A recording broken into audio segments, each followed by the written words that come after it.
तो कहानी शुरू होती है एक हाई स्कूल से और सीन है एक बिल्कुल नॉर्मल सी क्लासरूम का, जहां अलग अलग किस्म के नमूने भरे पड़े हैं। इस शोर के बीच एक बंदा चुपचाप अपनी डेस्क पर बैठा है। ये है हमारा हीरो पार्क हान-जुन। लेकिन इस शांति को तोड़ते हुए एंट्री होती है क्लास के लोकल गुंडे की। ये है चोई साजांग। नाम में साजांग यानी बॉस और हरकतों से पूरा तुम समझ गए। उसके दोस्त उसका वेलकम करते हैं। एक फीमेल स्टूडेंट उससे पूछती है सेल्स कैसी चल रही हैं। साजांग एरोगेंटली बोलता है ऑफ कोर्स, मैं कौन हूँ जानती नहीं क्या, इस बार 48 मिलियन वॉन का नया रिकॉर्ड बनाया है। उनमें से एक स्टूडेंट बोलता है क्या बात है चोई साजांग, तू बेस्ट है, ये तो फकिंग ऑसम है बॉस, चलो फ्राइडे को दारू पार्टी करते हैं। साजांग डील डन करता है और कहता है सीधा डूम पेरोन में पियेंगे, लेकिन उससे पहले एक जरूरी काम बाकी है ना।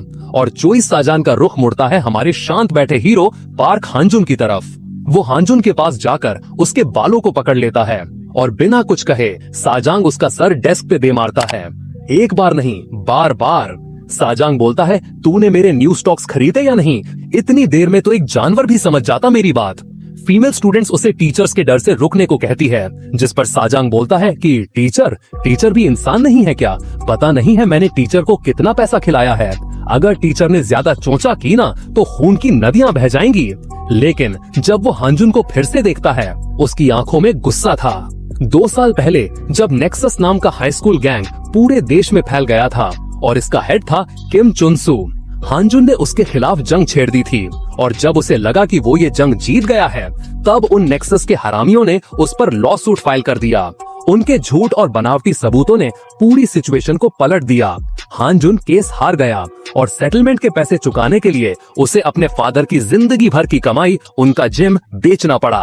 उस दिन हान-जुन ने खुद से कसम खाई थी कि वो फिर कभी नहीं लड़ेगा, क्योंकि पैसों के बिना जीत कर भी आखिर में हार ही मिलती है। प्रेजेंट में हान-जुन सड़क पर अकेले चल रहा होता है। कुछ और लफंडरों की नजर पड़ती है। ये पार्क हान-जुन है ना जिसने नेक्सस से पंगा लिया था, सुना है जंग के बाद इसकी वाट लग गई थी। उनमें से बॉल्डी आगे आता है और बोलता है कि ओए हेलो, मिलके अच्छा लगा, इस अंगूठी को पहचानता है ना, मेरी तरफ देख। वो पार्क को एक गली में ले जाके मारने लगते हैं। हान-जुन कुछ नहीं कहता और बस मार खाता रहता है। वो बोलते हैं कि ये सच में पार्क हान-जुन है, ये तो फट्टू निकला, इसने नेक्सस से कैसे लड़ाई की, ये तो वो हरामी है जिसने अपने बाप को बेच दिया।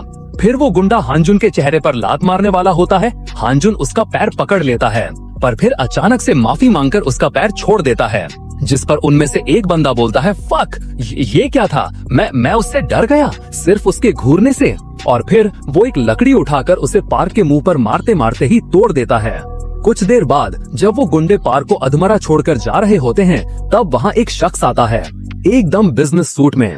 वो पार्क की हालत देखकर बोलता है ये क्या कर रहे हो, ये सब डैमेज कंपनसेशन के लिए कर रहे हो या डर गए कि फिर से पैसे देने पड़ेंगे।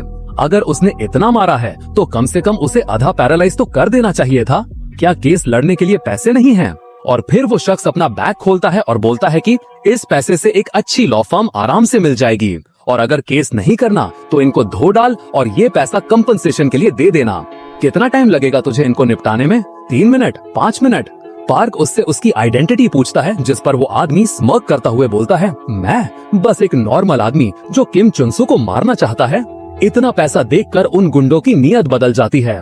वो वापस आते हैं, वो फिर कुछ ना कुछ बोलने लगते हैं। पार्क कुछ नहीं बोलता, वो उठता है और एक ही मूव में बॉल्डी को नॉकआउट कर देता है। और फिर वो उस मिस्टीरियस आदमी से कोल्ड लुक के साथ बोलता है 4 सेकंड्स, बस 4 सेकंड्स इनफ होंगे। और अगले 4 सेकंड में हान-जुन एक तूफान की तरह उन सब गुंडों को धूल चटा देता है। और अब वो उस बंदे से उसकी आइडेंटिटी दोबारा पूछता है। सीन चेंज होता है, अब वो एक बड़ी सी बिल्डिंग के अंदर बैठे होते हैं। अब वो बंदा पार्क को अपनी आइडेंटिटी बताता है, मैं हूँ कोरिया का सबसे यंग सेल्फ मेड करोड़पति ओ जून वू, ओजे ग्रुप का सीईओ।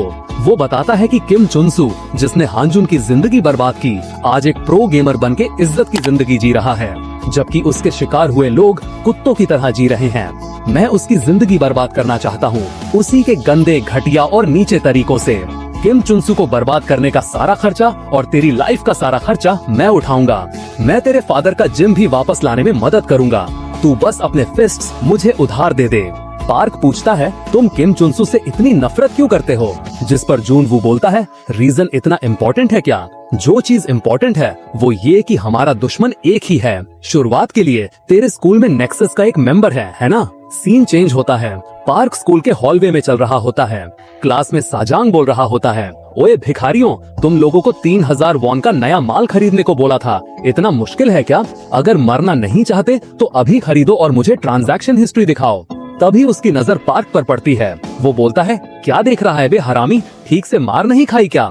पर इससे पहले कि वो और कुछ बोल पाए, पार्क उसके फेस पर एक जोरदार पंच लैंड करता है। सभी क्लासमेट्स शॉक रह जाते हैं, पर पार्क के दिमाग में बस एक ही चीज है, मनी इज एवरीथिंग।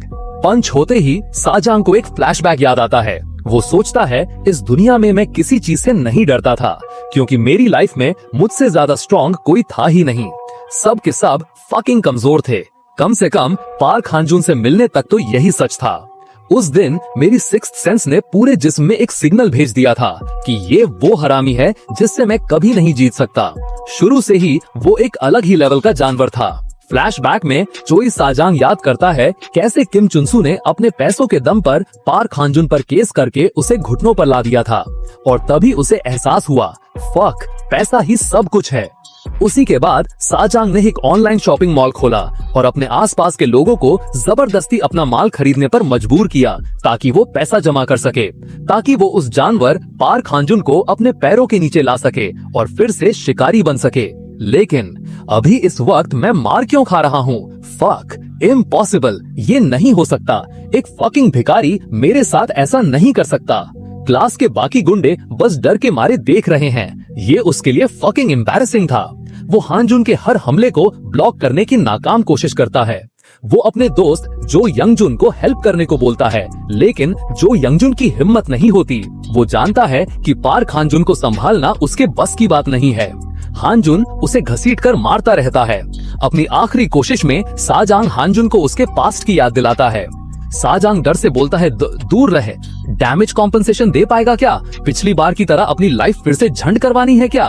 पैनिक में साजांग के दिमाग में एक आइडिया आता है। वो सोचता है कि पार्क को हाथ चलाए 2 साल हो गए हैं, एक एक्सरसाइज करने वाला बंदा उसे संभाल लेगा।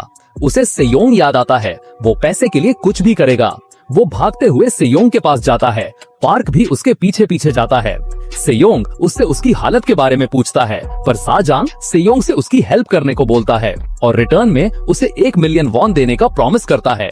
सेयोंग पार्क हांजुन को देखकर 2 मिलियन वॉन की डिमांड करता है, जिस पर साजांग हाँ बोल देता है। सेयोंग हांजुन पार्क के पास जाकर बोलता है, सॉरी, पर मुझे फिजिकल एजुकेशन कॉलेज में जाने के लिए बहुत पैसों की जरूरत है। जिस पर पार्क बोलता है, तुझे फिजिकल एजुकेशन कॉलेज में जाना है? अगर ऐसी बात है तो तुम्हें ये सब करने की जरूरत नहीं है। हांजुन अपनी पॉकेट से पैसों की एक गड्डी निकालता है और सेयोंग से बोलता है, ये पैसे मैं तुझे दूंगा, तो इन्हें ले और दफा हो जा। सेयोंग शॉक होता है। सेयोंग पैसे लेकर खुश होता है और साजांग को छोड़कर चला जाता है। साजांग हैरान होकर सेयोंग को गद्दार कहता है। हांजुन फिर साजांग की तरफ बढ़ने लगता है, लेकिन उसी वक्त टीचर क्लास में आ जाता है। टीचर गुस्से में हांजुन से पूछता है कि वो क्या कर रहा है। सीन बदलता है। टीचर के ऑफिस में टीचर, हांजुन और पिटे हुए साजांग बैठे होते हैं। टीचर गुस्से में हांजुन से कहता है कि वो गुंडा है और उसने उसकी गुंडागर्दी फर्स्ट ईयर में नजरअंदाज की थी। टीचर कहता है कि इस बार वो उसे आसानी से नहीं छोड़ेगा और उसके बाप पर तरस खाने की बात करता है। हांजुन पर टीचर के शब्दों का कोई असर नहीं होता। वो उठकर टीचर के सामने साजांग को फिर से जोर से घुसा मार देता है। टीचर चीखकर उसे रोकने की कोशिश करता है। हांजुन साजांग को तब तक मारता है जब तक एक नई आवाज उसे नहीं रोकती। वो आवाज किम बेम क्वान की होती है, जो KR लॉ फर्म का लॉयर है। लॉयर शांत स्वर में कहता है कि अब हांजुन रुक सकता है। टीचर हैरान होकर पूछता है कि वो कौन है। लॉयर अपना परिचय देता है। टीचर KR लॉ फर्म का नाम सुनकर डर जाता है। बाद में सीन ओ जूनवू के पेंट हाउस में शिफ्ट होता है। जूनवू शांत स्वर में कहता है कि चोई को स्कूल से निकाल दिया गया। हांजुन हैरान होता है कि ये इतना आसान कैसे था। जूनवू समझाता है कि क्योंकि साजांग ने हांजुन को डायरेक्टली बुली किया, उसने बस अपने किए की कीमत चुकाई। प्रिंसिपल को भी झुकाना आसान था, क्योंकि वो खुद हर तरह के कांड करता रहता है। जूनवू हांजुन की तरफ देखता है और पूछता है कि इतने टाइम बाद मसल्स लूज करके कैसा लग रहा है। हांजुन कहता है कि थोड़ा अच्छा लग रहा है। जूनवू मुस्कुराता है और कहता है कि अभी आगे बहुत कुछ है, जिसके लिए हांजुन थैंकफुल फील करेगा। फिर वो अपना हाथ हानजुन की तरफ बढ़ाता है और कहता है कि चलो साथ में अच्छा काम करते हैं। सीन चेंज होता है, रात का वक्त है और सीन एक अपार्टमेंट बिल्डिंग का है। अंदर एक कमरे में चोई साजांग गुस्से में पागल हो रहा है। वो चिल्लाता है फक दिस और अपने आसपास की चीजें तोड़ फोड़ देता है। वो दीवार पर एक घुसा मारता है और फिर से चिल्लाता है फक। उसके मुंह से सिर्फ एक ही नाम निकलता है, पार्क हानजुन। वो अपने मन में सोचता है क्या हानजुन को लगता है कि वो ऐसे ही मर जाएगा? फिर वो खुद को जवाब देता है कि वो कभी नहीं मरेगा। वो पार्क हानजुन का नाम लेता है और कसम खाता है कि वो उसे जान से मार देगा। सीन बदलता है, अब दिन का समय है। चोई साजांग अपने जख्मों को एक हुडी और कैप से छुपाकर एक अजीब सी बस्ती में पैदल चल रहा है। वो एक बिल्डिंग के सामने आकर रुकता है। वो एक दरवाजे पर लगी घंटी बजाता है। दरवाजे के पीछे से एक आदमी झांकता है और पूछता है कि वो कौन है।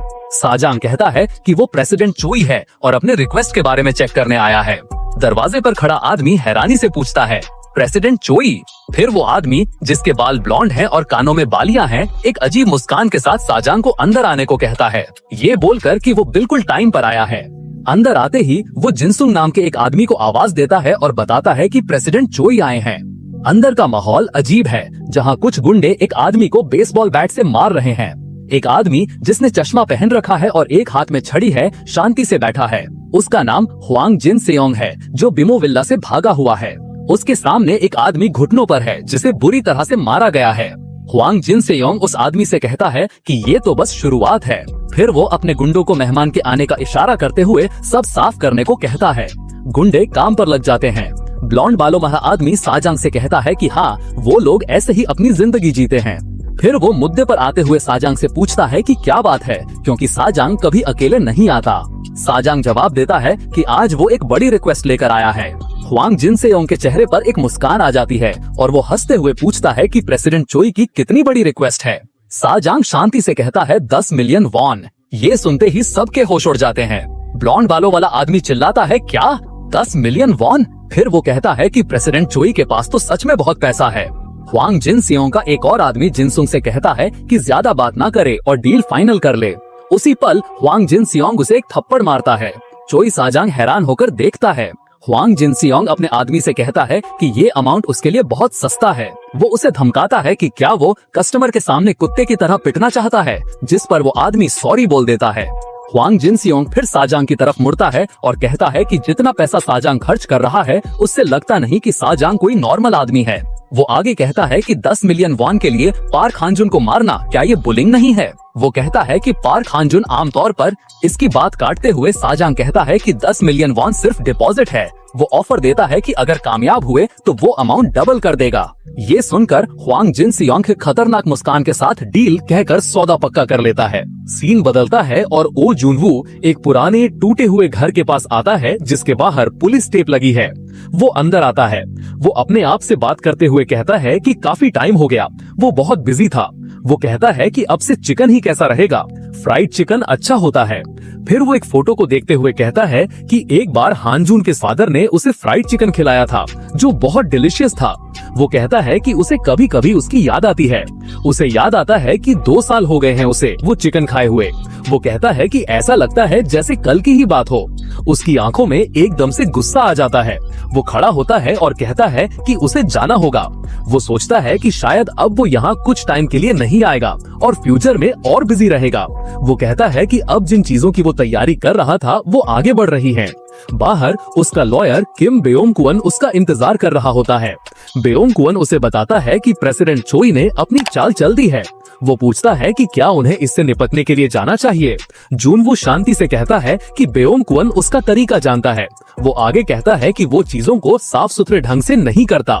ये सुनकर बेओंग-क्वन मुस्कुराते हुए कहता है कि ये तो एम्प्लॉयर की मर्जी है। सीन हानजुन के घर पर शिफ्ट होता है। हानजुन के पिता फोन पर हैं। वो शॉक्ड लग रहे हैं। फिर वो फोन रखते हैं और खुशी से हानजुन को बताते हैं कि उन्हें जॉब मिल गई है। हानजुन शांति से उन्हें बधाई देता है। उसके पिता हैरान हैं कि चीजें अचानक इतनी अच्छी कैसे हो रही हैं। वो खुशी से चिल्लाते हैं कि क्या वो अब अमीर बनने जा रहे हैं। हानजुन कहता है कि वो वर्कआउट के लिए जा रहा है। उसके पिता कहते हैं कि आज जल्दी आना, वो कुछ डिलीशियस खाएंगे। हानजुन सहमत होता है। जैसे ही हानजुन घर से निकलकर सीढ़ियों से नीचे जा रहा होता है, उसका फोन बजता है। फोन पर ओ जुनवू है, जो बताता है कि प्रेसिडेंट चोई ने अपनी चाल चल दी है। जून वो गैस करता है कि साजांग ने कुछ भगोड़े गुंडों को किराए पर लिया होगा। जून वो कहता है कि उसे इसकी चिंता नहीं है और हानजून से कहता है कि अगर वो लोग आए तो उसे डायरेक्टली कांटेक्ट करे। हानजून शांति से जवाब देता है कि उसे नहीं लगता कि कांटेक्ट करने की जरूरत पड़ेगी। जूनवू हैरान हो जाता है। हानजून कहता है कि उसने उन्हें पहले ही ढूंढ लिया है। हम देखते हैं कि हानजून को हुआंग जिनसियोंग और उसके गुंडों ने घेर लिया है। हुआंग जिनसियोंग कहता है, मिलके अच्छा लगा हानजून। हानजून उनसे पूछता है कि वो कौन है। सारे गुंडे हानजून पर हमला कर देते हैं, लेकिन हानजून अचानक कुछ ऐसा करता है जिससे सब हैरान रह जाते हैं। वो दौड़कर एक गाड़ी के शीशे पर किक दे मारता है, खुद को जख्मी करते हुए। हुआंग जिनसियोंग ये देखकर कहता है कि ये क्या है। वो कहता है कि एक पल के लिए तो वो भी सरप्राइज हो गया था। वो सोचता है कि हानजून क्या कर रहा है, सेल्फ हार्म या ब्लैकमेल, लेकिन फिर वो समझ जाता है कि ये जवाब नहीं है। हानजून जमीन से उठता है और गुस्से में कहता है कि अब उसे सच में बहुत गुस्सा आ रहा है। सीन हानजून के सामने खड़े हुआंग जिनसेओंग पर फोकस करता है जो उसे घूर रहा है। जिनसेओंग सोचता है कि पार्क हानजून ने शायद कुछ टाइम रेस्ट किया होगा, इसलिए वो अभी भी काफी एथलेटिक है। लेकिन वो ये भी सोचता है कि इसका मतलब ये नहीं कि हानजून जख्मी नहीं है। आसपास की बिल्डिंग से लोग झांकने लगते हैं। एक आदमी पूछता है कि बाहर क्या हो रहा है। दूसरा कहता है कि उसे लगता है कोई कार एक्सीडेंट हुआ है। एक और आवाज आती है जो पूछती है कि क्या वो ठीक है। जिनसेओंग ये सब देखकर एक छोटी सी मुस्कान देता है और अपने आदमियों को चिल्लाकर रिट्रीट का ऑर्डर देता है और सब तेजी से अपनी वैन की तरफ भागते हैं। वैन में बैठते हुए जिनसेओंग हानजून से कहता है कि बाद में मिलते हैं हानजून। वैन तेजी से वहाँ से निकल जाती है। हानजून उन्हें जाते हुए देखता है और वो वैन के पीछे दौड़ना शुरू कर देता है। वैन के अंदर एक गुंडा दूसरे से बोलता है कि हानजून उनका पीछा कर रहा है। एक गुंडा हंसते हुए कहता है कि हानजून उनसे पंगा ना ले और दफा हो जाए। एक और गुंडा हंसता है और कहता है कि क्या एक इंसान एक तेज चलती कार को पकड़ सकता है, लेकिन उनकी हंसी जल्द ही खौफ में बदल जाती है जब एक गुंडा चिल्लाता है कि फक, वो कार तक पहुंचने वाला है। उनकी आंखें फटी रह जाती हैं और वो चिल्लाता है, फक, हो क्या रहा है। अगले ही पल हानजून उछलकर वैन की छत पर लैंड करता है। हानजून छत पर एक घुसा मारता है और वैन के अंदर शीशा टूटकर गिरने लगता है। वैन के अंदर बैठे गुंडे घबरा जाते हैं। हानजून एक और घुसा मारता है और एक गुंडे को उसके कपड़ों से पकड़कर टूटे हुए शीशे से बाहर खींच लेता है। वो गुंडा हवा में उड़ता हुआ नीचे गिरता है। वैन के अंदर एक गुंडा जिनसेओंग को चिल्लाकर बताता है कि किम सूहो नीचे गिर गया है। जिनसेओंग गुस्से से कहता है, बस चलते रहो। सीन सड़क पर पड़े किम सूहो पर आता है जो उठने की कोशिश करता है। तभी वो ऊपर देखता है तो पार्क हानजून उसके सामने खड़ा होता है, जिसकी आंखें गुस्से से लाल होती हैं। सूहो बुरी तरह से डर जाता है। सूहो डरते हुए कहता है कि उसे नहीं पता कि वो सब कहाँ जा रहे हैं। हानजून उसे मारता है। वो गुस्से से सांस लेता है और फिर से पूछता है। सूहो हिम्मत करके कहता है, क्या हानजून को लगता है कि वो उसे बताएगा? हानजून उसकी गर्दन पकड़ लेता है। सूहो कहता है कि हानजून ट्राई कर ले और पूछता है कि क्या उसे एक हिंट चाहिए। हानजून उसे फिर से मारता है। सीन बदलता है और अब हुआंग जिनसियोंग का गैंग अपने हाइडआउट में ड्रिंक करते हुए पार्टी कर रहा है।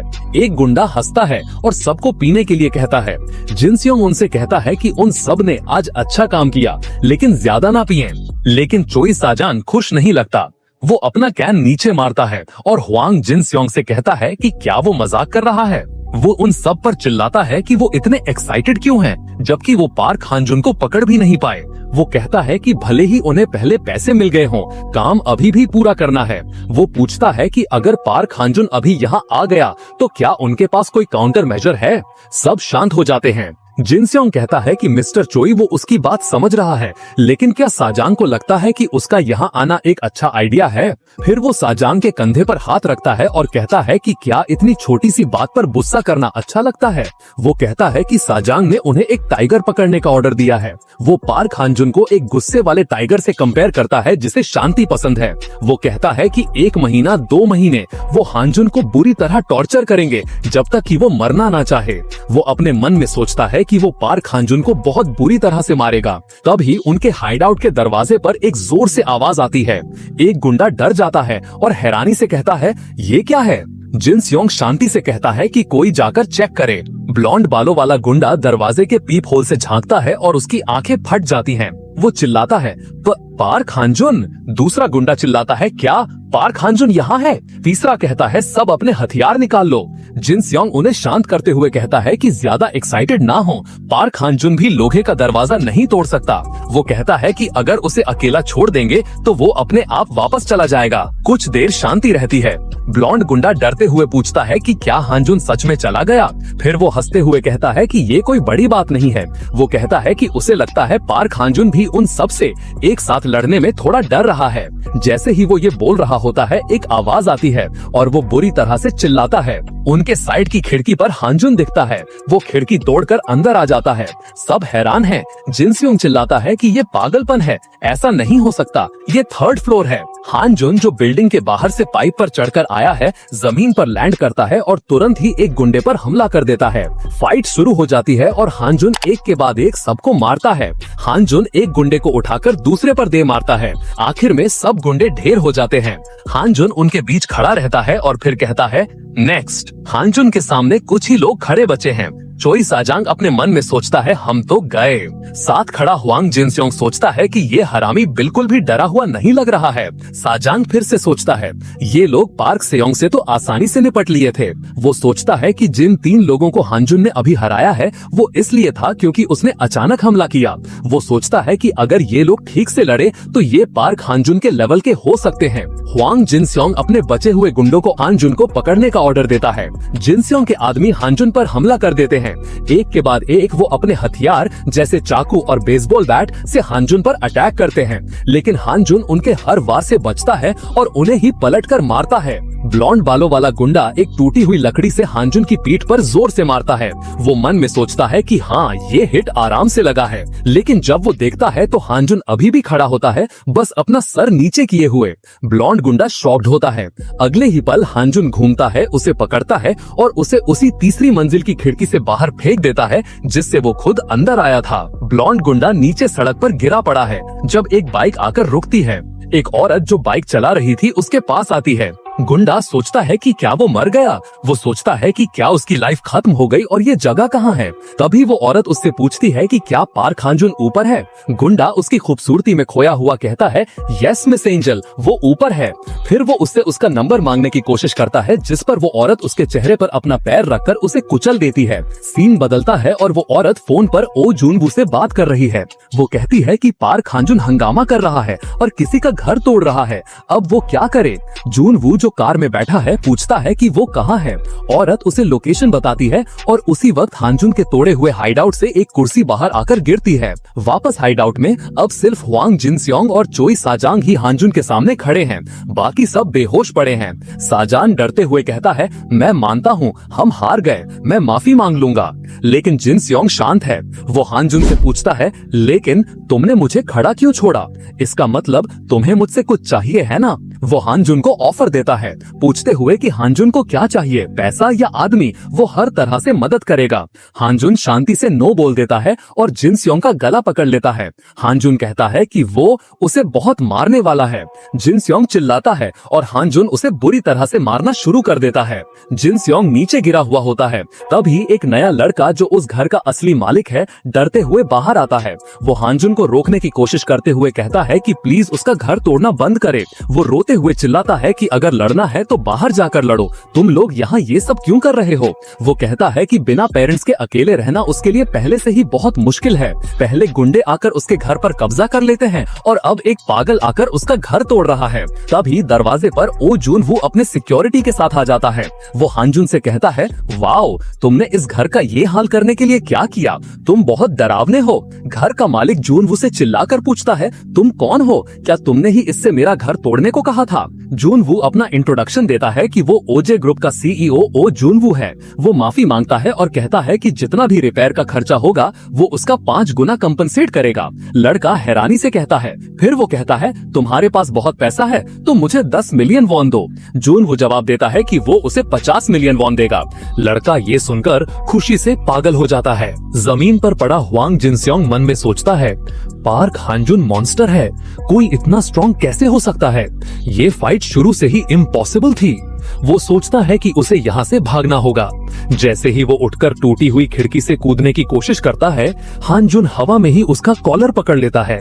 हानजुन कहता है, अभी मैं तुमसे डन नहीं हुआ हूँ। जिन सियोंग अपने मन में सोचता है कि अगर उसने हानजुन को उसे वापस अंदर लाने दिया तो वो फक्ड हो जाएगा। अपनी जान बचाने की एक आखिरी कोशिश में वो एक छुपा हुआ चाकू निकालता है और उससे हानजुन के हाथ पर मार देता है। हानजुन की पकड़ ढीली पड़ जाती है और जिन सियोंग नीचे जमीन पर जा गिरता है। वो बच जाता है। जमीन पर गिरने से वो जख्मी हो जाता है और उठने की कोशिश करता है। वो हांफते हुए ऊपर देखता है जहां हानजुन और ओ जुनवू उसे खिड़की से देख रहे होते हैं। सीन वापस हाइडआउट के अंदर जाता है। घर का असली मालिक जो पहले रो रहा था अब एक कुर्सी से बंधा हुआ है और पागलपन से हंस रहा है। वो कहता है, बेवकूफ हरामियों। वो जुनवू और हानजुन को ताना मारते हुए कहता है कि उन लोगों ने खुद को एक बड़ी मुसीबत में डाल लिया है। हानजुन और जुनवू हैरानी से उसे देखते हैं। वो बताता है कि उन्हें नहीं पता कि वो किसके लिए काम करते हैं। वो कहता है कि वो तो सिर्फ प्यादे हैं और हानजुन को लगता है कि उसने टॉप गाय को हरा दिया। वो उन्हें बताता है कि जिन सियोंग का बाप पीजे हेवून का सीईओ है।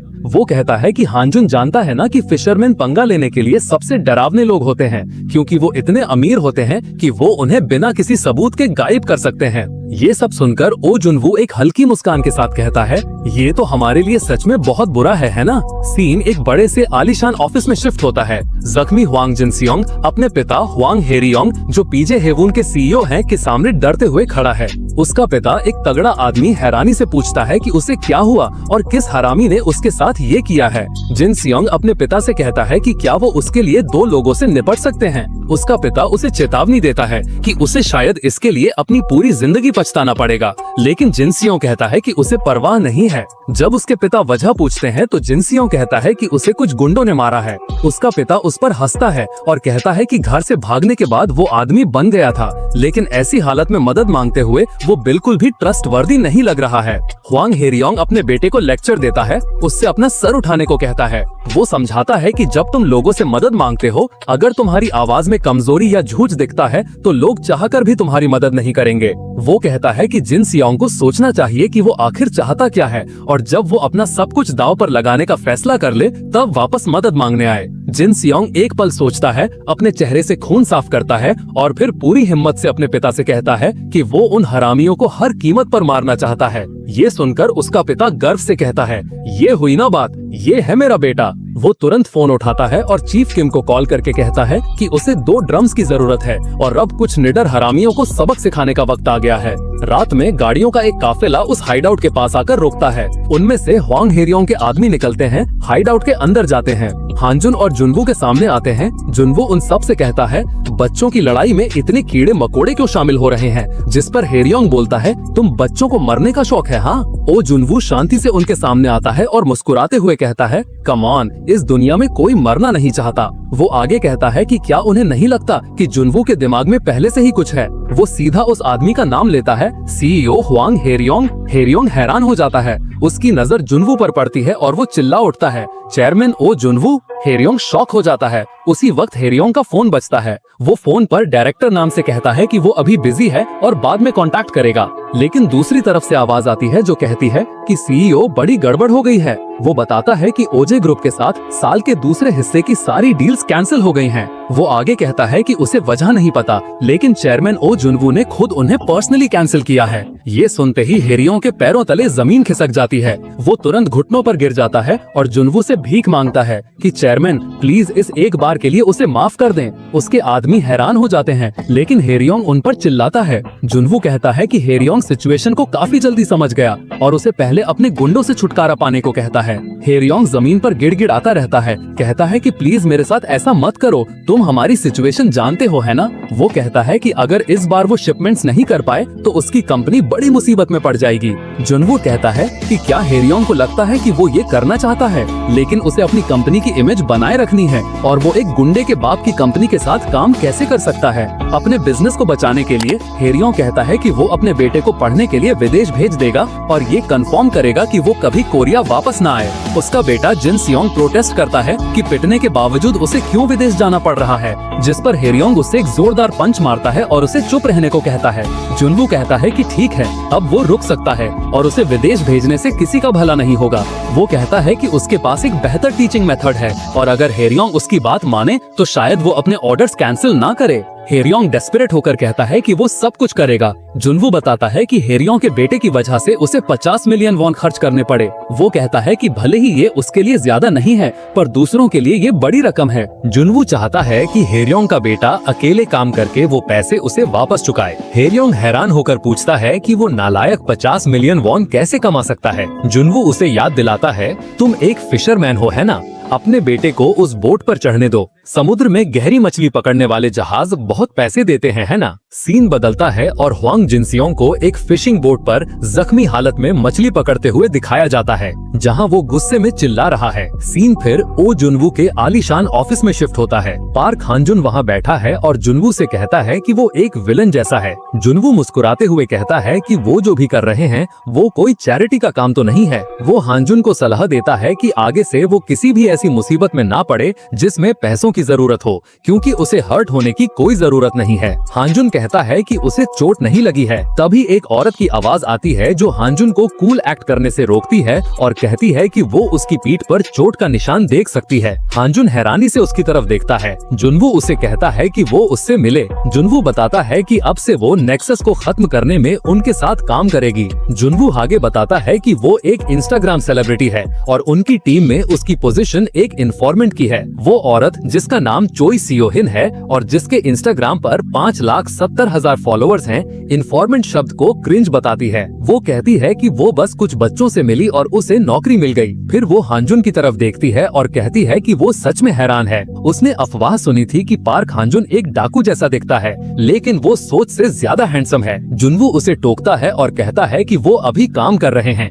इसलिए बकवास ना करे। सियोहिन कहती है कि जो भी हो, उसे डाकू जैसे दिखने वाले लोग हैंडसम लोगों से ज्यादा पसंद हैं। जुनवू उसे कहता है कि पिछली बार तो उसने कुछ और कहा था। सियोहिन बात बदलती है और पूछती है कि जुनवू ने उसे आज क्यों बुलाया है। जुनवू कहता है कि कोई खास बात नहीं है, उसने उन्हें फ्यूचर प्लान्स के बारे में बात करने के लिए बुलाया है। सियोहिन हैरानी से पूछती है कि क्या उनका प्लान सिर्फ ये नहीं है कि पार्क हांजुन सबको मार देगा। जुनवू समझाता है कि नेक्सस का स्केल अब उनकी सोच से कहीं ज्यादा बड़ा है और अकेले पार्क हांजुन उन सब हरामियों को कुचलने के लिए काफी नहीं है, इसलिए वो अपनी टीम की फाइटिंग कैपेबिलिटीज बढ़ाने की सोच रहा है। वो बताता है कि उसे लगता है कि सही लोगों में से एक डोंगयोन हाई स्कूल में है जो नेक्सस से जुड़ा हुआ है। हांजुन का चेहरा सीरियस हो जाता है और वो नाम लेता है, किम डोंगयोन। जुनवू हंसते हुए कहता है कि हांजुन का अंदाजा बिल्कुल सही है। वो हांजुन को याद दिलाता है कि जब वो नेक्सस के साथ जंग में था तो किम डोंगयोन उन लोगों में से एक था जो आखिर तक उसके साथ लड़ा था।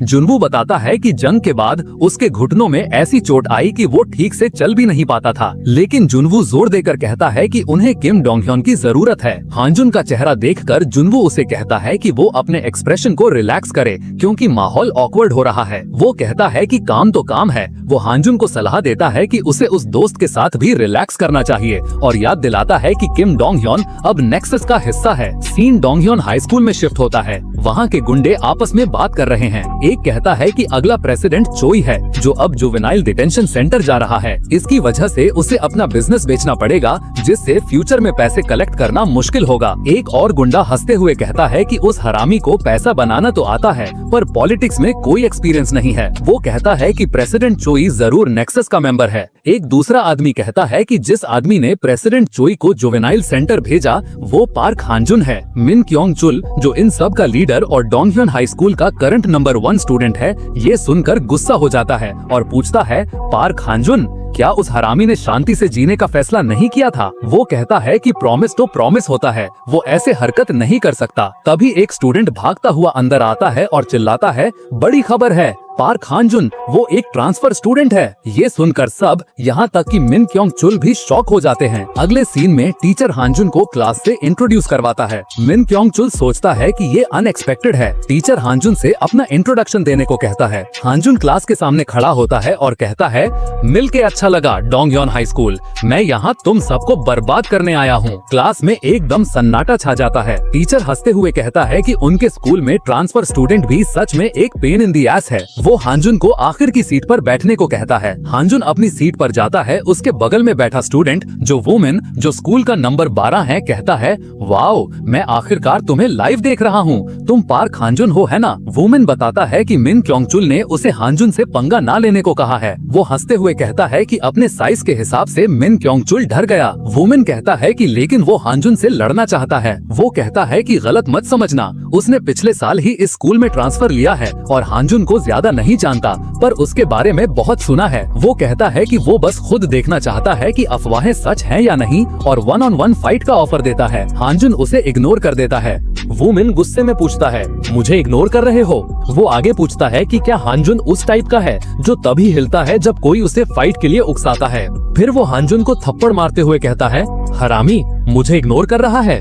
अगले ही पल एक स्मैक की आवाज आती है और हानजुन वुमेन के फेस पर एल्बो दे मारता है। क्लास में सब हैरान रह जाते हैं। हानजुन अपना सर डेस्क पर रखे हुए शांति से कहता है, मुझे जगाना मत। सीन बदलता है और एक बेसबॉल बैटिंग केज में ओ जुनवू और चोई सीहुन दिखते हैं। सीहुन कहती है कि वो सच में अनश्योर है कि उन्हें किम डोंगयोन को रिक्रूट करना चाहिए या नहीं। वो कहती है कि इतने सारे स्ट्रॉन्ग और नॉर्मल लोग हैं तो उसी को क्यों रिक्रूट करना है। वो पूछती है कि क्या ये इसलिए है क्योंकि उसकी टांग में चोट लगी है और वो बेचारा दिखता है, या इसलिए कि वो पार्क हानजुन का दोस्त है। वो ताना मारते हुए कहती है कि वो लोग कब से एक चैरिटी ऑर्गेनाइजेशन बन गए। जुनवू बैट घुमाते हुए कहता है कि जब भी किम डोंगह्युन का नाम आता है तो सबसे पहला शब्द जो दिमाग में आता है वो है टेनासिटी। वो बताता है कि छोटा शरीर होने के बावजूद डोंगह्युन ने नेक्सस से सिर्फ अपनी जिद के दम पर लड़ाई की थी। लेकिन जुनवू आगे कहता है कि सॉलिड चीजों की खासियत ये होती है कि वो ज्यादा ना झुकने की वजह से टूट भी जाती हैं। सीहुन पूछती है, तो हमें किसी ऐसे को क्यों रिक्रूट करना है जो पहले से ही जख्मी है। जुनवू बैट को जोर से तोड़ते हुए कहता है कि उसे इस बात पर विश्वास है। वो समझाता है कि जो एक बार टूट चुका हो वो शायद पहले जैसा मजबूत ना हो, लेकिन वो पहले से कहीं ज्यादा शार्प हो जाएगा। सीहुन ये सुनकर कहती है कि उनके पास क्या स्कॉलर है। सीन डोंगह्युन हाई स्कूल में शिफ्ट होता है। पार्क हानजुन स्कूल के कॉरिडोर से गुजर रहा है और सारे स्टूडेंट्स उसके लिए रास्ता छोड़ देते हैं। आगे वो देखता है कि किम डोंगह्युन को कुछ गुंडे बुली कर रहे हैं। एक गुंडा डोंगह्युन को लात मारता है और उस पर चिल्लाता है, ओए, तू जानबूझकर लेट आया है ना। वो पूछता है कि कन्वीनियंस स्टोर तक जाने में उसे 5 मिनट ज्यादा कैसे लग गए। वो गुस्से में कहता है कि डोंगह्युन की वजह से वो एक शर्त हार गया और अब वो इसका क्या करेगा। वो डोंगह्युन के बाल पकड़कर चिल्लाता है, तो क्या करेगा हरामी। एक दूसरा गुंडा हंसते हुए कहता है कि वो पहले से ही काफी रिटार्डेड है, उसे और मारते रहोगे तो वो और भी स्लो हो जाएगा। वो गुंडा ताना मारता है कि जैसे ही डोंगह्युन दौड़ता है उसकी टांगे बेकार हो सकती हैं, तो वो 5 मिनट में कन्वीनियंस स्टोर कैसे पहुंचेगा। पहला गुंडा कहता है, कुछ भी इम्पॉसिबल नहीं है, उसे बस अपनी टांगों के बेकार होने से ज्यादा मुझसे डरने की जरूरत है। ये कहकर वो डोंगह्युन को फिर से मारता है। हानजुन ये सब शांति से देखता है। सीन वापस जुनवू के ऑफिस में जाता है। सीहुन कहती है कि ठीक है, वो समझ गई कि जुनवू किम डोंगह्युन को क्यों रिक्रूट करना चाहता है, लेकिन वो कहती है कि उसे नहीं लगता कि पार्क हानजुन वो इंसान है जिसके साथ काम करना आसान हो। वो सुझाव देती है कि क्या चीजों को पैसे से सॉल्व करना बेहतर नहीं होगा। जुनवू कहता है कि ये आसान होता अगर किम डोंगह्युन पैसे से आसानी से मान जाने वालों में से होता। वो सीहुन से पूछता है कि क्या उसे पता है किम डोंगह्युन उस वक्त नेक्सस से क्यों लड़ा था। जुनवू बताता है कि वो इसलिए लड़ा क्योंकि पार्क हानजुन लड़ा था। वो कहता है कि दूसरों को ये अजीब लग सकता है कि कोई दूसरे के लिए अपनी टांग तुड़वाने की हद तक कैसे लड़ सकता है, लेकिन जुनवू कहता है कि उसने जितना किम डोंगह्युन को जाना है वो उस किस्म का इंसान है जो अपने दोस्त के साथ लड़ता है, अपने दोस्त को पड़ने वाली मार को वो अपनी मार समझता है। जुनवू कहता है कि डोंगह्युन ऐसी ही शख्सियत का मालिक है। सीन वापस स्कूल में आता है जहाँ किम डोंगह्युन एक बेंच पर बैठा सिगरेट जला रहा है। हानजुन उसके पास आता है। हानजुन उसके सामने खड़ा हो जाता है। हानजुन उसे कहता है, मिलके अच्छा लगा किम डोंगह्युन। डोंगह्युन पूछता है कि उसने सुना है कि हानजुन इस स्कूल को बर्बाद करने आया है, क्या हानजुन को लगता है कि ये पॉसिबल है। वो हानजुन को चेतावनी देता है कि नेक्सस अब पहले से बहुत ज्यादा स्ट्रॉन्ग हो गया है। वो कहता है कि उनकी मैन पावर और कैपिटल ऐसी चीज नहीं है जिसका हानजुन कुछ कर सके और इसलिए ये सब यहीं खत्म होता है। हानजुन कॉन्फिडेंस से कहता है, हम जीतेंगे इस बार। डोंगह्युन कहता है कि अगर उसे लगता कि वो हारेगा तो वो पहले भी नहीं लड़ता और उसी की वजह से वो एक लंगड़ा बन गया। हानजुन शांति से कहता है, बस तुम इंतजार करो और देखो, ये कहकर हानजुन वहाँ से चला जाता है। मिन क्योंग चुल स्कूल की छत से ये सब देख रहा होता है। वो सोचता है कि हानजुन क्या करने वाला है। वो हंसता है और कहता है कि हानजुन बस एक लंगड़े आदमी के साथ टीम अप करने जा रहा है। फिर वो अपने गुंडों की तरफ मुड़ता है और ऑर्डर देता है, गाइस, पार्क हानजुन को मारने की तैयारी करो। सीन बदलकर एक हॉस्पिटल में शिफ्ट होता है। किम डोंग ह्योन एक डॉक्टर के ऑफिस में बैठा है। डॉक्टर उसे कहता है कि फिजियोथेरेपी पर मेहनत करना अच्छी बात है, लेकिन ये काफी नहीं होगा। डॉक्टर समझाता है कि सर्जरी में जितनी देरी होगी, रिकवरी के चांसेस उतने ही कम हो जाएंगे। वो डोंग ह्योन से कहता है कि उसे जल्दी से एक बड़े हॉस्पिटल में जाने की जरूरत है। डॉक्टर कहता है कि वो जानता है कि डोंग ह्योन एक मुश्किल सिचुएशन में है, लेकिन ये अपनी टांगे इस्तेमाल ना कर पाने से बेहतर है। डोंग ह्योन शांति से सुनता है और ऑल राइट कहकर सहमत हो जाता है। जब डोंग ह्योन हॉस्पिटल से निकलता है तो बारिश हो रही होती है। तभी मिन क्योंग चुल उसे आवाज देता है, हे किम डोंग ह्योन। क्योंग चुल एक छतरी के नीचे खड़ा डोंग ह्योन से पूछता है कि डॉक्टर ने क्या कहा और क्या उसने बताया कि वो बेहतर हो रहा है। डोंग ह्योन कोल्डली पूछता है कि क्योंग चुल यहाँ क्या कर रहा है। क्योंग चुल हंसते हुए कहता है कि डोंग ह्योन के चेहरे को देखो, आखिरकार हम दोस्त थे और ये देखकर थोड़ा दुख हो रहा है। वो कहता है कि ये कोई सीरियस बात नहीं है, वो बस उसकी टांग की इंजरी चेक करने आया था। वो बताता है कि उसने डोंग ह्योन को पार्क हानजुन से बात करते देखा तो उसे लगा शायद उसकी टांग ठीक हो गई है। फिर वो धमकी भरे अंदाज में कहता है कि क्योंकि अगर वो पूरी तरह ठीक हो गया है तो उसे दोबारा तोड़ना पड़ेगा। डोंग ह्योन पलटकर जवाब देता है कि अगर वो पूरी तरह ठीक होता तो क्योंग चल अकेले उससे भिड़ने की हिम्मत नहीं करता। ये सुनकर क्योंग चुल उस पर हमला कर देता है और डोंग ह्योन दर्द से नीचे गिर जाता है। क्योंग चुल हंसते हुए उसे मोरॉन कहता है और पूछता है कि क्या डोंग ह्योन अभी भी खुद को सबसे स्ट्रॉन्ग समझता है। वो डोंग ह्योन से कहता है कि वो बेकार के ख्याल सोचना बंद कर दे। वो उसे याद दिलाता है कि कैसे उन्होंने पहले पार्क हानजुन को घुटनों पर लाकर उसकी धुलाई की थी। वो कहता है कि डोंग ह्योन की ऐसी हालत इसलिए है क्योंकि वो अपनी बेकार की लॉयल्टी से चिपका रहा। डोंग ह्योन उठ खड़ा होता है और कहता है कि क्योंग चुल ने उसे और पार्क हानजुन को धोखा दिया और नेक्सस ज्वाइन कर लिया। क्योंग चुल हंसते हुए कहता है कि डोंग ह्योन ऐसे बोल रहा है जैसे क्योंग चुल बैड गाय है। क्योंग चुल कहता है कि जो सोचना है सोचो। वो डोंग ह्योन को ताना मारता है कि वो अपने दोस्त को बचाने वाला कूल गाय बना रहा जिसने अपनी लॉयल्टी निभाई। वो कहता है कि वो एक कूल लंगड़े से बेहतर एक स्कम बनना पसंद करेगा जो अपनी लॉयल्टी निभाता है। वो आगे कहता है कि उसे नहीं पता कि डोंग ह्योन इस बार अपनी लॉयल्टी निभा पाएगा या नहीं। ये कहकर वो डोंग ह्योन को बारिश में अकेला छोड़कर चला जाता है। सीन पार्क हानजुन की क्लास में वापस आता है। एक आवाज के साथ स्कूल का इंटरकॉम ऑन होता है। मिन क्योंग चुल की आवाज पूरे स्कूल में गूंजती है। वो कहता है कि जैसा कि सब जानते हैं, पार्क हानजुन जो 2 साल पहले नेक्सस से लड़ा था, उनके स्कूल में ट्रांसफर होकर आया है और उसने सबके सामने उन्हें कुचलने की बात कही है। वो हानजुन को मोरॉन कहता है जो बुरी तरह पिटने के बाद भी दोबारा पंगा लेना चाहता है। वो हानजुन से सीधे कहता है, हे पार्क हानजुन, मैं जानता हूँ तुम स्ट्रॉन्ग हो। वो कहता है कि उसने हानजुन को कभी फाइट में हारते नहीं देखा, लेकिन उसने हानजुन से कभी फाइट की भी नहीं है। वो कहता है कि वो लोग रिटार्ड्स नहीं है, इसलिए वो हानजुन से अकेले क्यों लड़ेगा। वो ऐलान करता है, ऑल राइट, अब से पार्क हानजुन का शिकार शुरू होता है। जब वो ये कह रहा होता है, उसके सारे गुंडे पार्क हानजुन की क्लास की तरफ बढ़ रहे होते हैं। वो हानजुन की क्लास में एंटर करते हैं और उसके क्लासमेट्स पर हमला कर देते हैं। पर अगले ही पल हम देखते हैं कि वो सब पिट चुके हैं। पार्क उन सबको कुत्तों की तरह मारता है। एक बंदा हैरानी से बोलता है, वो सब पिट गए, वो भी इतने कम टाइम में। हानजुन एक लड़के के फेस पर पैर रख के खड़ा होता है और कोल्डली कहता है, डोंग ह्योन हाई स्कूल, चलो देखते हैं यहाँ शिकार कौन है। गुंडों की एक बड़ी भीड़ किल हिम चिल्लाते हुए उसकी तरफ दौड़ती है। हानजुन उन सबको कुत्तों की तरह मारता है। सीन एक खाली क्लासरूम में अकेले बैठे किम डोंग ह्योन पर जाता है, जिसके चेहरे पर एक गंभीर और डिटर्मिन्ड एक्सप्रेशन है। सीन हानजुन की जबरदस्त फाइट पर शिफ्ट होता ही जहां पार्क हानजुन स्कूल के कॉरिडोर में गुंडों की भीड़ से अकेला लड़ रहा है। हर तरफ से स्टूडेंट्स चिल्ला रहे हैं। हानजुन एक के बाद एक गुस्से और लाते बरसा रहा है। वो उन सबको कुत्तों की तरह मार रहा है। एक गुंडा चिल्लाता है कि ये एक मॉन्स्टर है। वो कहता है कि हानजुन सिर्फ अंधाधुंध नहीं लड़ रहा है, वो सच में उन सबको हराने का इरादा रखता है। वो गुंडा हिम्मत बढ़ाते हुए कहता है कि डरो मत, उसे पकड़ो, अगर उन्होंने उसे पकड़ लिया तो वो जीत सकते हैं। कई स्टूडेंट्स हांजुन पर एक साथ झपट पड़ते हैं और उसे पकड़ लेते हैं। एक गुंडा खुशी से चिल्लाता है, पकड़ लिया। सारे गुंडे हांजुन पर टूट पड़ते हैं, उसे लात और घुस्सों से मारने लगते हैं। लेकिन अगले ही पल हांजुन अपने सामने खड़े हुए बंदे पर एक जोरदार किक मारता है, फिर एक बंदे के फेस पर एक पंच, जिससे वो फ्री हो जाता है। हांजुन आजाद होते ही वापस हमला कर देता है। वो उन सब गुंडों को बहुत बुरी तरह मारता है। सब के सब गुंडे बस पिटते ही दिखाई देते हैं और हांजुन उन्हें कुत्तों की तरह मारता हुआ। कुछ देर बाद पूरा कॉरिडोर लाशों से भर जाता है। हांजुन अकेला खड़ा होता है, उसके हाथ से खून टपक रहा होता है। वो हांफते हुए आगे बढ़ता है। तभी कॉरिडोर के दूसरे छोर पर गुंडों का एक नया ग्रुप आ जाता है। उनका लीडर पूछता है, पार्क हांजुन, थक गए क्या? एक और कहता है, ये अच्छा नहीं है। हा हा हा हा। वो हांजुन को ताना मारते हुए कहते हैं कि उन्होंने तो अभी शुरू भी नहीं किया है। हांजुन गुस्से से उन्हें देखता है। सीन एक खाली क्लासरूम में शिफ्ट होता है, जहां किम डोंग ह्यून खिड़की से ये सब देख रहा है। वो मन में सोचता है कि पार्क हांजुन की ताकत लगभग खत्म हो चुकी है। वो सोचता है कि हांजुन एक बेवकूफ है, ये लड़ाई पहले ही खत्म हो चुकी थी। वो सोचता है तो वो ये सब दोबारा क्यों कर रहा है। तभी एक आवाज आती है जो कहती है कि हांजुन सच में बहुत डिसअपॉइंट होगा। चोई सियो ह्यून अब उसके साथ क्लासरूम में है। वो डोंग ह्यून से पूछती है कि क्या ये ठीक है कि वो यहाँ ऐसे बैठा है जब उसका दोस्त लड़ रहा है।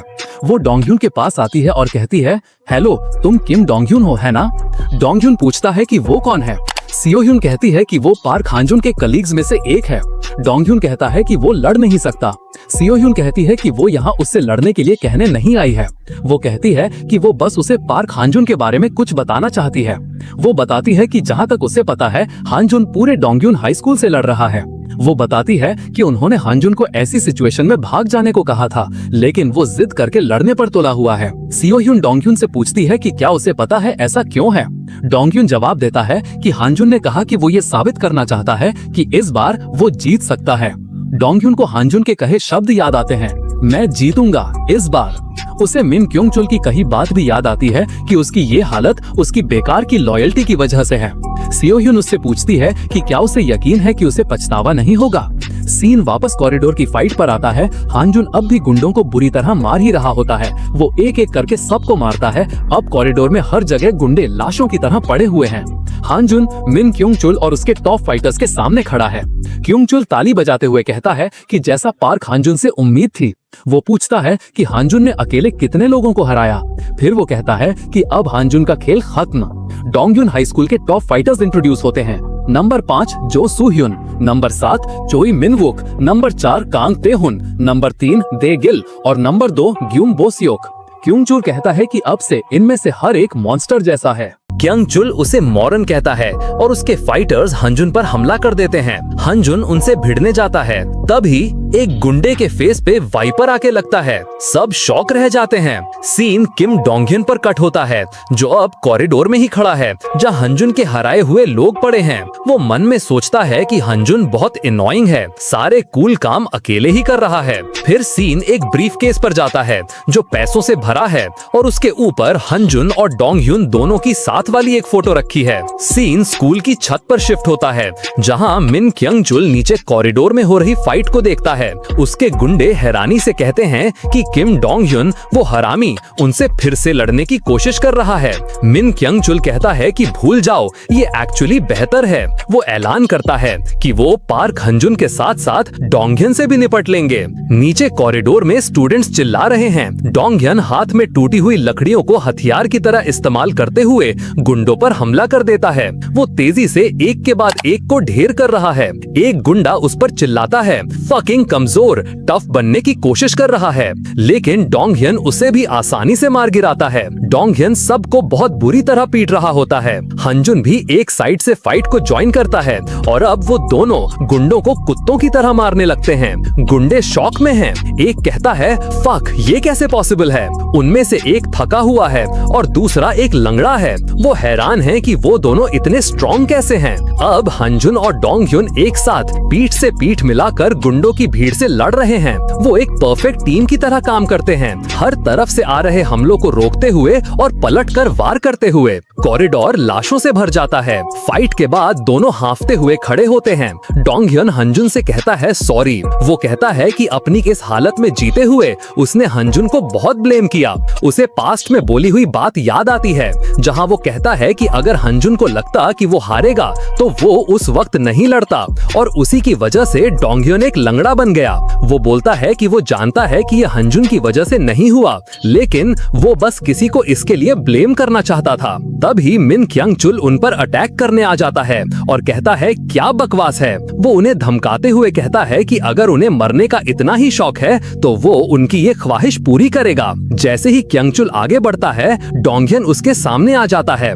और हंजुन से कहता है ये मेरा शिकार है। क्यांगचुल उन पर अटैक कर देता है, पर वो दोनों अचानक भागने लगते हैं। ये देखकर मिन क्यांगचुल गुस्से में चिल्लाता है, बेवकूफों, तुम्हें सिर्फ भागने की सूझी। वो उन दोनों को पीछा करता है, पर हंजुन उसे उठा के दूर पटक देता है। डोंगhyun क्यांगचुल के बाकी गुंडों को रोकने के लिए क्लास के दरवाजे को बांध देता है। ये सब देखकर क्यांगचुल डोंगhyun पर ताना मारता है, किम डोंगhyun, तुम फिर से एक बेवकूफी कर रहे हो। डोंगhyun पलटकर जवाब देता है, बेवकूफी। वो कहता है कि जिसके दोस्त नहीं होते उसे शायद ये बेवकूफी लगे। वो क्यांगचुल को बेचारा कहता है। क्यांगचुल गुस्से से चिल्लाता है, तुमने मुझे बेचारा कहा। क्यांगचुल डोंगhyun पर हमला कर देता है, लेकिन डोंगhyun उसका वार रोक लेता है। दोनों के बीच एक जोरदार लड़ाई शुरू हो जाती है। क्यांगचुल डोंगhyun को कंधे पर उठाकर विंडो पर फेंक के मार देता है। डोंगhyun हाफते हुए अपनी शर्ट फाड़ देता है और लड़ने के लिए तैयार हो जाता है। क्यांगचुल हंसता है और कहता है, तुम बहुत मजाकिया हो। डोंगhyun अपनी शर्ट को एक हथियार की तरह इस्तेमाल करता है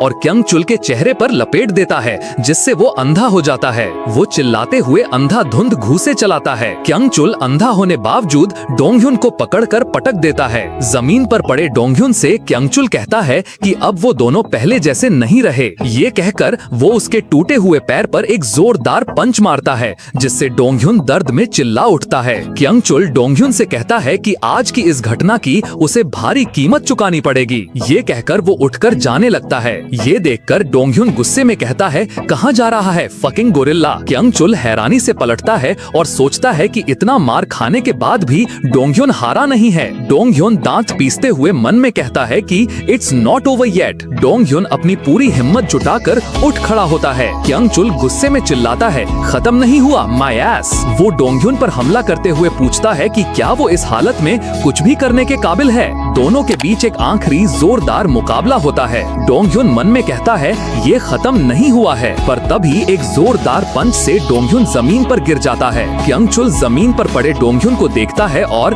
फकिंग बैस्टर्ड कहता है। वो पलटकर जाने लगता है, लेकिन डोंगhyun फिर से उठने की कोशिश करता है, कहते हुए ये अभी खत्म नहीं हुआ है। क्यांगचुल ये देखकर शॉक हो जाता है। वो चिल्लाता है, बस अब मर जा, और डोंगhyun पर एक और हमला करता है। डोंगhyun उसके वार से बचता है और पलटकर क्यांगचुल के जबड़े पर एक जोरदार पंच मारता है। क्यांगचुल गुस्से में सोचता है, ये हरामी। डोंगhyun क्यांगचुल को पकड़ लेता है और कहता है, तुझ जैसा आदमी क्या जानेगा। वो मन में सोचता है कि वो हार नहीं सकता। वो सोचता है कि अगर वो अब हारा तो उसे पार्क हंजुन का सामना करने में बहुत शर्म आएगी। इस सोच के साथ वो क्यांगचुल पर एक और जोरदार पंच मारता है। क्यांगचुल मन में सोचता है ये ठीक नहीं है। डोंगhyun उस पर पंचेस की बरसात कर देता है। एक आखिरी डिसाइसिव पंच के साथ वो मिन क्यांगचुल को पूरी तरह से बेहोश कर देता है। फाइट के बाद डोंगhyun बुरी तरह थका हुआ लड़खड़ाता हुआ पार्क हंजुन के पास पहुंचता है और उसके कंधे पर गिरते हुए कहता है, हरामी, तुम सच में जीत गए। हंजुन डोंगhyun को पकड़ लेता है। दोनों एक दूसरे का सहारा लेकर लाशों से भरे कॉरिडोर से बाहर निकलते हैं। सीन स्कूल के बाहर शिफ्ट होता है,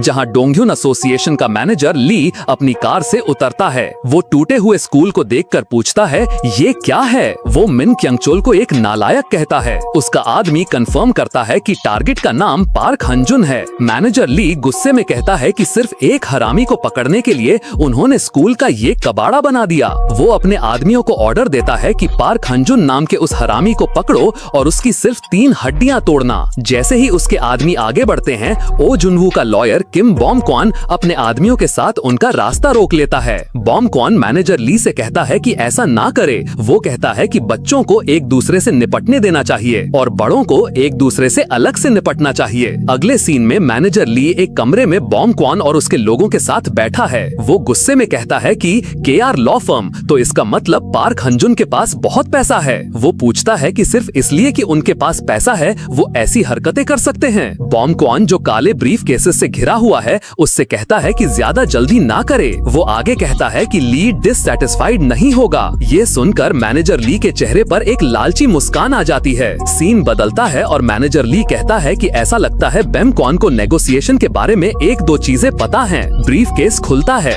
ली शॉक्ड हो जाता है। ब्रीफ केसेस के अंदर पैसों की जगह फाइल्स, यूएसबी ड्राइव्स और हार्ड ड्राइव्स भरी होती हैं। ली पूछता है कि ये सब क्या है। ली एक पीली फाइल उठाता है और कहता है कि ये पीला तो है, लेकिन बॉम्बक्वान शांति से जवाब देता है कि ये कल की खबरों की हेडलाइन है। बॉम्बक्वान बताता है कि डोंगयोन हाई स्कूल गैंग्स को पनाह दे रहा है और लड़ने वाले स्टूडेंट्स को अपने क्रिमिनल ऑर्गेनाइजेशन के लिए स्काउट कर रहा है। वो आगे बताता है कि उनके पास ली के फाउंडेशन से पैसे चुराने से लेकर जमीन में इल्लीगल इन्वेस्टमेंट और टैक्स चुराने तक सब कुछ का रिकॉर्ड है। बॉम्बक्वान पूछता है कि अगर उसने कुछ मिस कर दिया है तो प्लीज बताएं। ली हार मानता है। अगले ही पल ली गुस्से से कहता है, ओए लॉयर। वो पूछता है कि क्या बेमकॉन को ये ख्याल नहीं आया कि ऐसा करने पर वो मर भी सकता है। ली के आदमी चाकू निकालकर बेमकॉन की गर्दन पर लगा देते हैं। बॉम्बक्वान शांति से कहता है कि अगर वो उसे मार देगा तो क्या ये सब सच में खत्म हो जाएगा। वो पूछता है कि अगर ली की ऑर्गेनाइजेशन और उनकी लॉ फर्म आमने सामने आ गई तो कौन जीतेगा। वो आगे कहता है कि एक मर्डर चार्ज ली के लिए काफी इनकन्वीनियंट होगा। ली गुस्से में शांत हो जाता है। हार मानकर ली पूछता है कि बेमकॉन आखिर चाहता क्या है। ब्योंगक्वान कहता है कि ज्यादा कुछ नहीं, बस ये स्कूल उनके हवाले कर दो।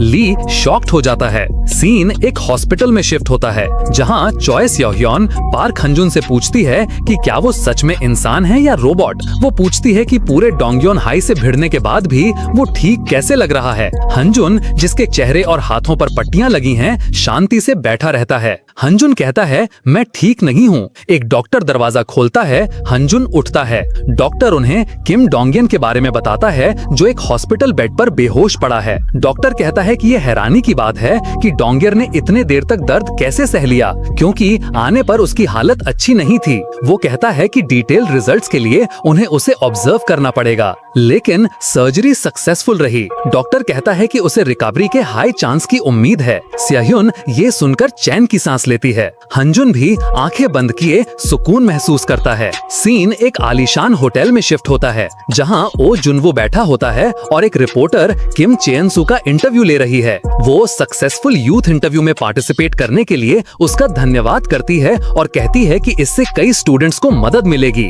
चेन-सू कहता है कि उसे भी यही उम्मीद है। ओ जुनवो अपने फोन पर डोंगयन हाई स्कूल की खबर देखता है और हंसता है। रिपोर्टर के जाने के बाद ओ जुनवो और किम चंसू बात करते हैं। चंसू, जो नेक्सस का नंबर 1 है, जुनवो से कहता है कि उसे कुछ अजीब लगा। वो कहता है कि उसकी मैनेजमेंट टीम ने कभी एक छोटी मैगजीन के इंटरव्यू के लिए उसका शेड्यूल नहीं बदला। वो जुनवो से सीधे पूछता है कि क्या आज का इंटरव्यू उसने सेटअप किया था। वो कहता है कि उसने कभी नहीं सोचा था कि प्रेसिडेंट ओ जैसा कोई उसकी महफिल में आएगा और ये उसके लिए एक सम्मान की बात है। जुनवो उसके प्रेसिडेंट और सम्मान वाले टोन से चिढ़ जाता है और पूछता है कि क्या चंसू भूल गया है कि वो कौन है। चंसू कहता है कि बिल्कुल नहीं, लेकिन अब चीजें पहले जैसी नहीं है। वो कहता है कि पास्ट है। अब वो सिर्फ एक प्रेसिडेंट और एक प्रो गेमर हैं जो साथ बैठे हैं। वो कहता है कि वो बस एक ऐसे इंसान को रेस्पेक्ट दे रहा है जिसे वो मानता है। जुनवो कहता है कि अच्छा है कि वो माहौल को समझ रहा है,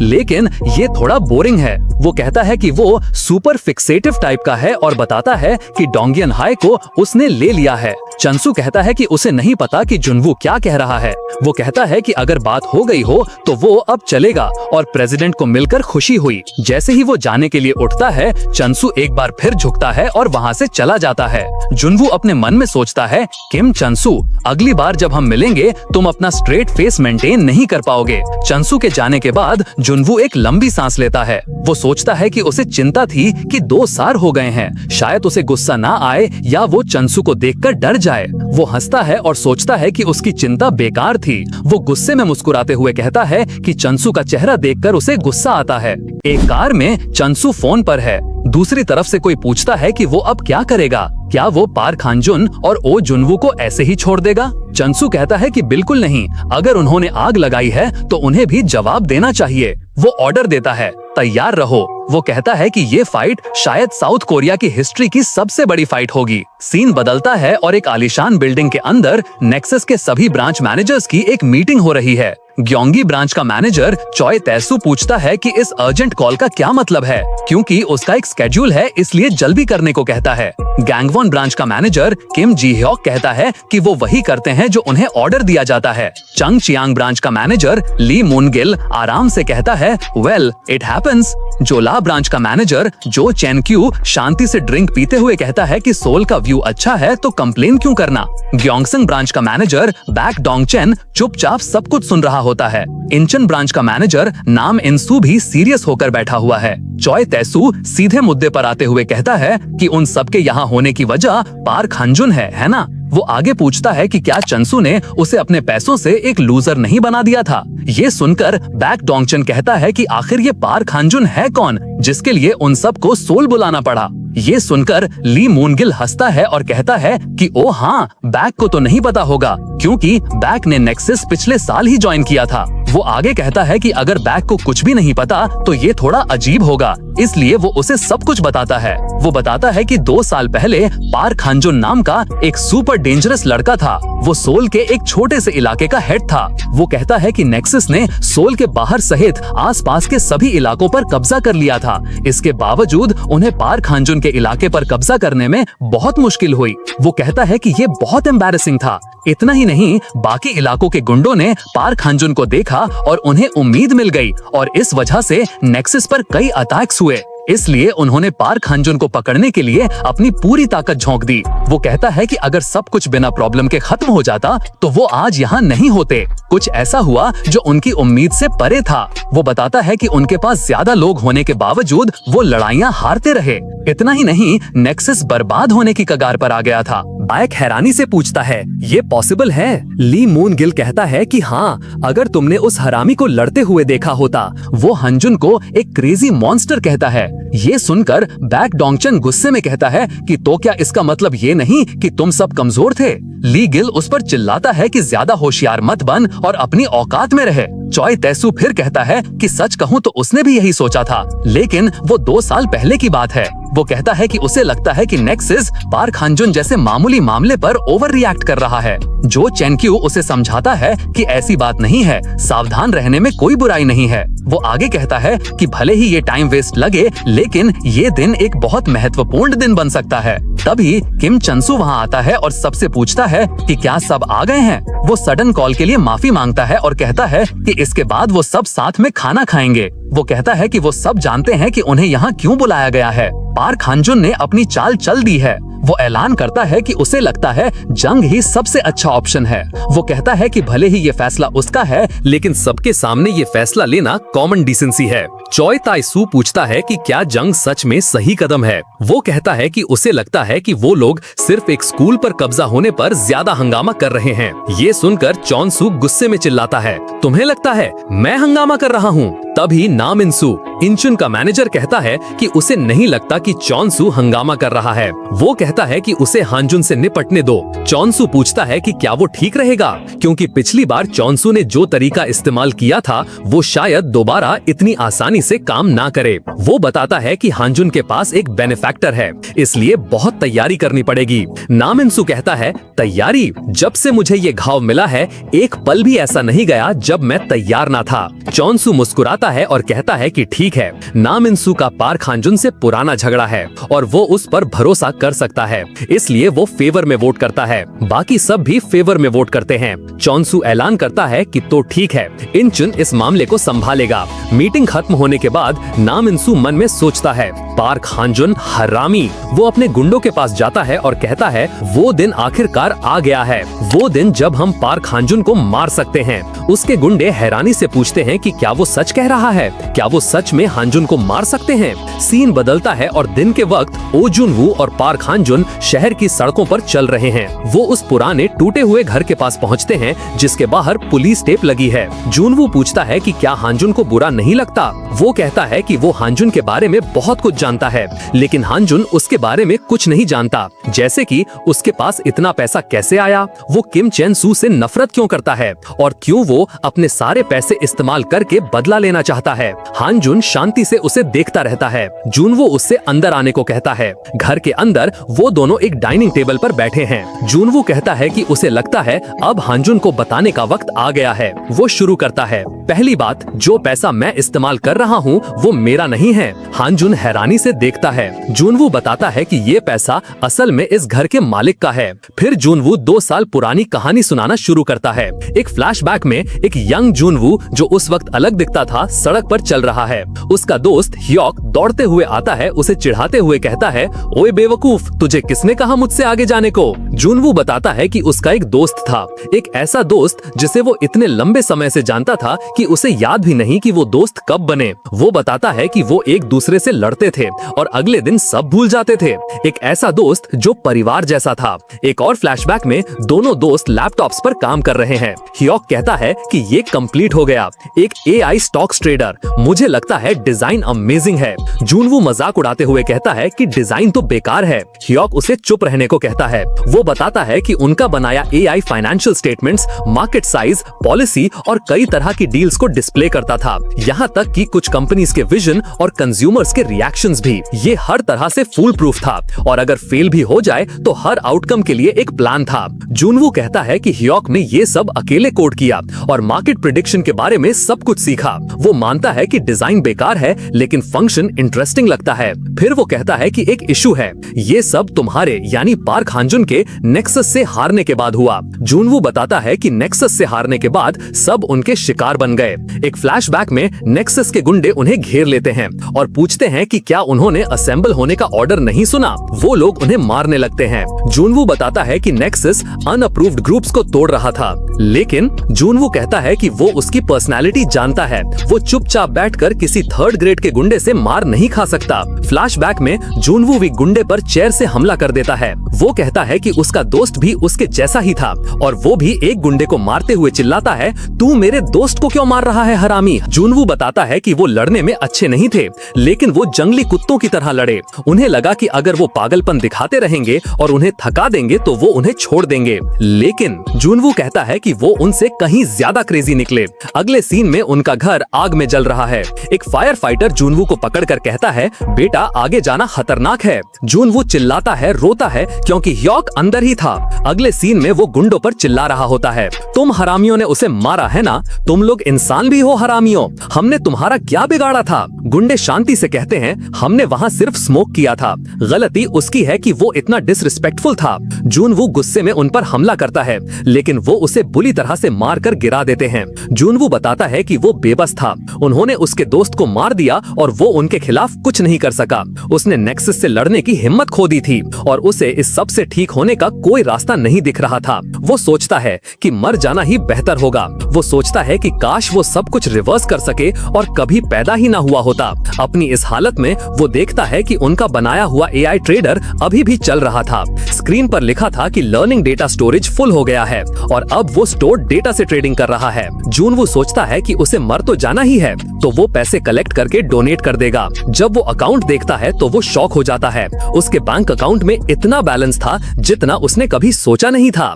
जूनवू बताता है कि उसे खुशी, दुख या शौक से ज्यादा गुस्सा इस बात का था कि वो ये खुशी दूसरों के साथ नहीं बांट सकता और वही गुस्सा उसके जीने की वजह बन गया। फ्लैशबैक खत्म होता है और जूनवू हांजुन से कहता है कि वो ये पैसा किम चेंसू को नीचे गिराने के लिए इस्तेमाल कर रहा है, इसलिए अगर हांजुन सारा खर्च भी कर दे तो कोई फर्क नहीं पड़ता क्योंकि ये ह्योक का ही पैसा है। हांजुन पूछता है कि जूनवू उसे ये सब क्यों बता रहा है। जूनवू कहता है कि आसान शब्दों में ये उसे गैसलाइट करने के लिए है ताकि हांजुन नेक्सस को बर्बाद करने का ख्याल कभी ना छोड़ सके। सीन बदलता है और जूनवू कार में चॉय सोह्यून से फोन पर बात कर रहा है। वो कहता है कि उसने हांजुन को अपनी रोने वाली बैक स्टोरी बता दी। सोह्यून हंसती है और कहती है कि ये अनएक्सपेक्टेड था। वो कहती है कि वो हैरान है क्योंकि जूनवू आमतौर पर अपने बारे में ज्यादा बात नहीं करता। वो पूछती है कि क्या जूनवू ने एक नया दोस्त बना लिया है। वो आगे कहती है, लेकिन भूलना मत अगला टारगेट इंचन है। सोह्यून कहती है कि वो सीधे हमला करने वाले टाइप के हैं, इसलिए सावधान रहना। जूनवू कहता है चुप रहो। सोह्यून उसे याद दिलाती है कि ज्यादा सोचने वालों के नेचुरल दुश्मन वो होते हैं जो सोचते नहीं। जूनवू उसकी बातों से अग्री करता है। जूनवू आगे कहता है कि अगर वो सोचने वाले टाइप के होते तो वो हाईवे पर ऐसी पागलपन वाली हरकत नहीं करते।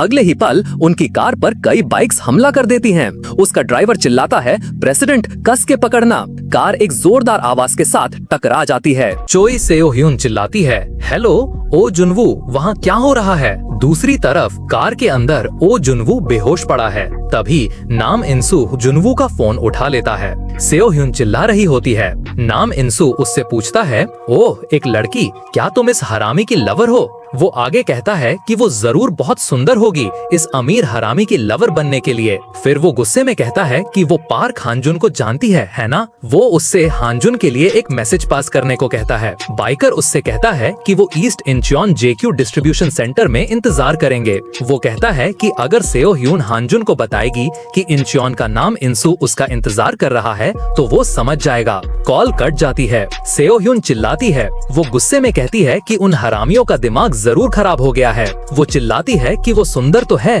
पर वो इस फकर की लवर नहीं है। सीन बदलता है और पार्क हांजुन रात में सड़क पर चल रहा होता है। जुनवू की कई बातें उसके दिमाग में गूंजती हैं कि उसका गुस्सा उसके जीने की वजह बन गया और वो ये पैसा किम चेयनसू को हराने के लिए इस्तेमाल कर रहा है। हांजुन याद करता है कि कैसे जुनवू ने कहा कि हांजुन को ये सब बताने की वजह उसे गैस लाइट करना था ताकि वो नेक्सस को बर्बाद करने का इरादा कभी न छोड़े। हांजुन सोचता है कि जुनवू ने अपनी बात साफ कर दी है। हांजुन मन में कहता है कि उसका बीच में हार मानने का कोई इरादा नहीं है। तभी चोई सेओ ह्यून बाइक पर तेजी से आती है और हांजुन को चिल्लाकर बुलाती है। वो हांजुन से कहती है कि बाइक पर बैठ जाओ। वो बताती है कि ओ जुनवू को इंचियोन के गुंडों ने किडनैप कर लिया है। हांजुन शॉक्ड हो जाता है। सीन एक बड़े से डिस्ट्रीब्यूशन सेंटर में शिफ्ट होता है जहाँ ओ जुनवू को एक कुर्सी से बांधा हुआ है। वो होश में आकर सोचता है, मैं कहाँ हूँ? वो देखता है कि वो एक बड़े से वेयर हाउस में है जहाँ कन्वेयर बेल्ट्स और शेल्फ्स पर डब्बे रखे हैं। वो सोचता है कि क्या ये इंचियोन के हरामी हैं? तभी एक मोटा गुंडा उससे कहता है कि ये फकर जाग गया, क्या उसे दोबारा सुला देना चाहिए? जुनवू मन में सोचता है कि ये मोटा इंचियोन का नंबर 2 पाएक बान जंग है। नाम इंसू जो इंचियोन का नंबर 1 है बान जंग से कहता है कि जुनवू को छोड़ दो, वो सिर्फ पार्क हांजुन के लिए एक चारा है। वो कहता है कि वो उसे थोड़ी देर रखेंगे और बाद में जाने देंगे। ये सुनकर जुनवू जोर से हंसता है। जुनवू उनका मजाक उड़ाते हुए कहता है कि वो बेवकूफ सच में बिना सोचे समझे काम करते हैं। वो कहता है कि उन लोगों ने सच में एक एंटरप्राइज के ओनर को ऐसे ही किडनैप कर लिया। जुनवू कहता है कि उसे मानना पड़ेगा, उसने ये होने की कल्पना भी नहीं की थी। वो कहता है कि अगर वो कर सकता तो उन्हें नौकरी पर भी रख लेता। वो कहता है कि प्लान अच्छा था लेकिन क्या उन्हें सीन को समझने में गलती नहीं की है? जुनवू उन्हें बताता है कि इंचियोन के गुंडे सबसे कमजोर हैं। वो याद दिलाता है कि सिर्फ 2 साल पहले वो सब पार्क हांजुन के सामने घुटनों पर भीख मांग रहे थे। वो उनसे पूछता है कि क्या उन्हें लगता है कि वो पार्क हांजुन को संभाल सकते हैं? बान जंग गुस्सा हो जाता है। नाम इंसू उसे रोकता है और कहता है कि वो कर लेगा। वो जुनवू से कहता है कि जागने के तुरंत बाद वो काफी कुछ बोल रहा है। वो कहता है कि ऐसा लगता है जुनवू इंचियोन के बारे में 1-2 चीजें जानता है, लेकिन वो कहता है कि अगर जुनवू जानने का नाटक कर रहा है तो कम से कम ठीक से तो करे। वो बताता है कि घुटनों पर सिर्फ पिछला लीडर गया था, पूरा इंचियोन नहीं। जुनवू हंसते हुए कहता है कि पिछले लीडर को ये सुनकर दुख होगा। वो पूछता है कि क्या वो दोनों भाई नहीं हैं? जुनवू बताता है कि जहाँ तक उसकी जानकारी है पिछले लीडर ने नाम इंसू को बचाने के लिए घुटने टेके थे।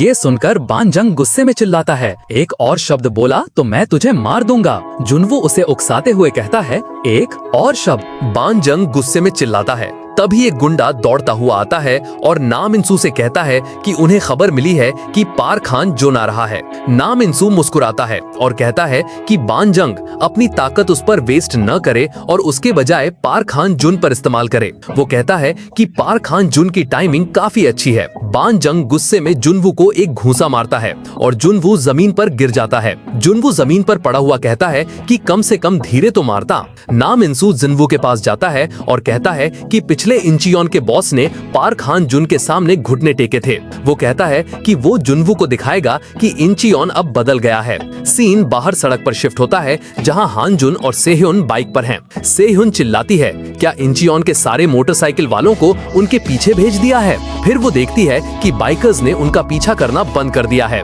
हान जुन सेह्युन को सामने देखने को कहता है। सामने उनका रास्ता पायक बानजंग ने रोक रखा है।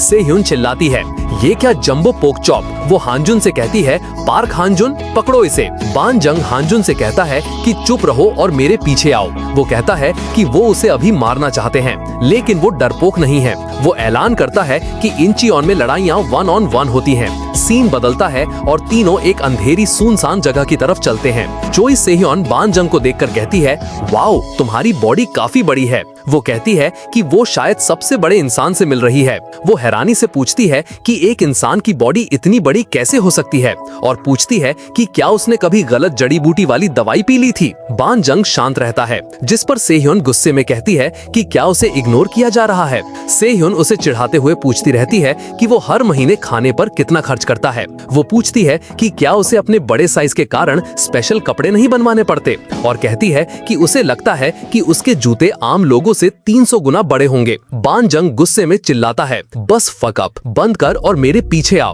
सेह्योन कहती है कि वो कुछ नहीं कर सकती, वो बहुत क्यूरियस है। वो कहती है कि वो उससे एक आखिरी चीज पूछेगी। वो पूछती है कि 2 साल पहले जो हुआ था वो उन सब का फैसला था ना। वो कहती है कि इंचियोन के गुंडों ने पार्क हांजुन के सामने घुटने टेकने और न लड़ने का फैसला किया था, है ना। वो आगे पूछती है कि क्या वो अभी भी गुस्से में है, क्योंकि वो उस वक्त हांजुन को लूजर्स की तरह हरा नहीं पाए थे। ये सुनकर बानजंग गुस्से में पलटता है और पूछता है, क्या तुम मुझे अभी उकसा रही हो। वो कहता है कि वो लोगों को मारते वक्त जेंडर की परवाह नहीं करता, और पूछता है कि क्या वो पिटना चाहती है। तभी पार्क हांजुन बीच में आ जाता है और कहता है वो गलत नहीं है। बानजंग गुस्से में कहता है, मैं और नहीं सह सकता। वो हांजुन से कहता है कि नाम इंसू के पास जाने से पहले वो उसे एक छोटा सा सबक सिखाएगा। हांजुन शांति से उसे देखता है। बानजंग अपनी कहानी बताना शुरू करता है। वो कहता है कि जब वो पैदा हुआ था तो उसे एक सुपर बेबी कहा जाता था। प्यूबर्टी के बाद उसकी हाइट 217 सेंटीमीटर तक पहुंच गई और उसका वेट 243 किलोग्राम हो गया।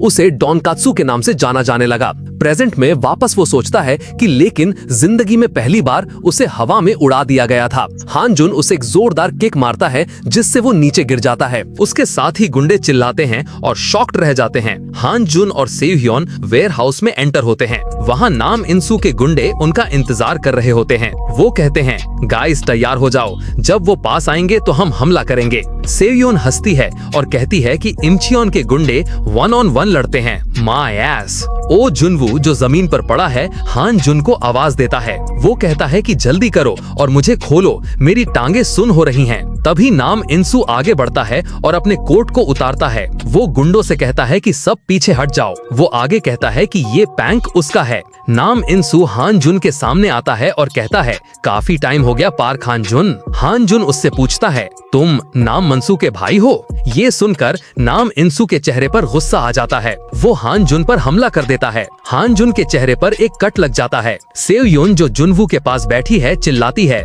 उससे खून निकल रहा है। नाम इंसू फाइट के लिए तैयार हो जाता है। नाम इंसू कहता है कि अगर बकवास करनी है तो जल्दी करो और लड़ो। वो कहता है कि वो इस दिन का इंतजार कर रहा था। उसके हाथ हांजुन को पंच करने के लिए खुजली कर रहे हैं। वो कहता है कि अगर हांजुन पहले नहीं आ रहा है तो वो पहला पंच मारेगा। नाम इंसू एक जोरदार पंच मारता है। हांजुन मन में सोचता है, बहुत फास्ट, मैं इससे बच नहीं सकता। पंच हांजुन के चेहरे पर लगता है। नाम इंसू कहता है, पार्क हांजुन, इंचियोन के गुंडों ने जो 2 साल पहले शर्म झेली थी, मैं आज तुमसे उस सब का बदला लूंगा। उन दोनों में फाइट शुरू हो जाती है। वो एक दूसरे पर अटैक्स करते हैं, लेकिन नाम इंसू हांजुन के अटैक्स को काउंटर करते हुए कहता है कि बहुत स्लो। वो हांजुन के फेस पर एक जोरदार पंच लैंड करता है। वो मन में सोचता है कि अगर वो इस तरह गुस्से में आ गया तो शांत होना मुश्किल होगा। नाम इंसू हांजुन से कहता है, उठो, मैंने अभी शुरू भी नहीं किया है। सीन एक फ्लैशबैक में जाता है जहां नाम इंसू एक पंचिंग बैग को जोर से मार रहा है। वो मन में सोचता है कि वो वहां था जब इंचियोन के गुंडों को पार्क हांजुन के सामने घुटने टेकने पड़े थे। वो कहता है कि वो एक दिन के लिए भी आलसी नहीं हो सकता। वो बताता है कि उस वक्त वो इतना शर्मिंदा हुआ था कि वो आराम करने का सोच भी नहीं सकता। वो याद करता है कि इंचियोन एक ऐसा इलाका जो देश में फाइटिंग में सबसे अच्छा होने पर गर्व करता था, उसे पार्क हांजुन के सामने बिना लड़े घुटने टेकने पड़े। उस शर्म को वो कभी नहीं भूल सकता। नाम इंसू जो एक जीनियस बॉक्सर के रूप में जाना जाता था, बॉक्सिंग छोड़ देता है। वो कहता है कि बॉक्सिंग बोरिंग है क्योंकि वो बॉक्स करना नहीं बल्कि लड़ना चाहता था। उसके बाद वो एक जिम में जाता है जहां कुछ गुंडे एक आदमी को बुली कर रहे होते हैं। एक गुंडा उससे कहता है, ओए बच्चे, ये कोई प्लेग्राउंड नहीं है, दफा हो जाए यहाँ से। नाम इंसू उसे मारता है और कहता है, एक सैंडबैग के हिसाब से तुम बहुत बोलते हो। फिर वो सबको चैलेंज करते हुए कहता है, आ जाओ हरामियों। नाम इंसु बताता है कि 2 सालों में उसने 27 स्कूल्स और 13 जिम्स को तबाह कर दिया और 4 गैंग्स को डिसबैंड कर दिया। वो कहता है कि वो असली फाइट से स्ट्रॉन्ग बना। ये सब कुछ उसने पार्क हान जुन से अपना बदला लेने के लिए किया। सीन प्रेजेंट में वापस आता है। हान जुन और नाम इंसु आमने सामने हैं। नाम इंसु हान जुन पर अटैक्स करते हुए मन में सोचता है, लेकिन ये हरामी ये मेरा मजाक उड़ा रहा है। वो सोचता है कि अगर हान जुन इतना कमजोर है तो वो इंचियोन की शर्मिंदगी का मजाक उड़ा रहा है। वो हान जुन पर चिल्लाता है, तुम मेरे गुस्से का मजाक उड़ा रहे हो। वो जुनवू और चोई सेयोहन जो दूर से देख रहे हैं हैरान हैं। सेयोहन पूछती है कि क्या हो रहा है, पार्क हान जुन हार क्यों रहा है। वो कहती है कि वो इस तरह से कैसे हार सकता है। जुनवू कहता है कि अभी के लिए इंतजार करो और देखो। वो बताता है कि हान जुन को हायर करने से पहले उसने कुछ रिसर्च की थी और उसे एक शॉकिंग फैक्ट पता चला। पार्क हान जुन एक जिम डायरेक्टर का बेटा है। उसने कभी कोई मार्शल आर्ट्स नहीं सीखी, उसने सिर्फ अपनी फिजिकल एबिलिटीज को ट्रेन किया है। जुनवू कहता है कि हान जुन नेचुरल स्ट्रेंथ, स्टैमिना और अडेप्टेबिलिटी के साथ पैदा हुआ है और इसी वजह से उसने नेक्सस को लगभग तोड़ दिया था। जुनवू आगे कहता है कि जिस पल हान जुन नाम इंसु को समझ जाएगा वो बाजी पलट देगा। लेकिन प्रॉब्लम ये है कि नाम इंसु भी ये जानता है। जुनवू बताता है कि ग्लव से लगे घाव और खाली हाथों से दिए गए घाव अलग होते हैं। एक बॉक्सर के विदाउट ग्लव्स के पंचेस इंसान के मांस को फाड़ने के लिए काफी हैं। नाम इंसु इसी चीज का फायदा उठा रहा है। सेकंड राउंड की तैयारी में वो पार्क हान जुन पर डैमेज जमा कर रहा है। सीन दोबारा फाइट पर शिफ्ट होता है। नाम इंसु हान जुन पर भारी पड़ रहा होता है। वो हान जुन से कहता है, मुझे गुस्सा मत दिलाओ, तुम्हारे पंचेस इतने वीक क्यों हैं? हान जुन आगे बढ़कर नाम इंसु को पकड़ लेता है। नाम इंसु पूछता है कि वो क्या कर रहा है। वो पूछता है कि क्या हान जुन को लगा कि क्योंकि वो एक बॉक्सर है तो हान जुन उसे जमीन पर गिराकर जीत जाएगा। वो कहता है कि हान जुन इतना बेवकूफ तो नहीं है ना? हान जुन उसे उठाने लगता है। नाम इंसु हैरानी से सोचता है, क्या क्रेजी स्ट्रेंथ है, ये मेरी बॉडी को सिर्फ अपने अपर बॉडी के कोर स्ट्रेंथ से पीछे धकेल रहा है। वो सोचता है कि अगर ऐसा चलता रहा तो वो पीछे पोल्स में जा टकराएगा। नाम इंसु कहता है कि उसने अब तक सिर्फ बॉक्सिंग का इस्तेमाल किया क्योंकि बॉक्सिंग उसका बेस है, लेकिन वो कहता है कि वो एक नेचुरल स्ट्रीट फाइटर है। वो हान जुन को उठाकर जमीन पर पटक देता है। उसके गुंडे चिल्लाते हैं, अब इसे खत्म करने का टाइम है। वो कहते हैं कि उसे इंचियोन की प्राइड वापस लानी है। नाम इंसु कहता है कि अभी तो सिर्फ फर्स्ट राउंड खत्म हुआ है। वो कहता है, पार्क हान जुन, मैं जानता हूँ तुम इस तरह नहीं हारोगे। लेकिन वो बताता है कि हान जुन की आंखों से खून बह रहा है और ये खून धीरे धीरे उसकी आई साइट को इफेक्ट करेगा,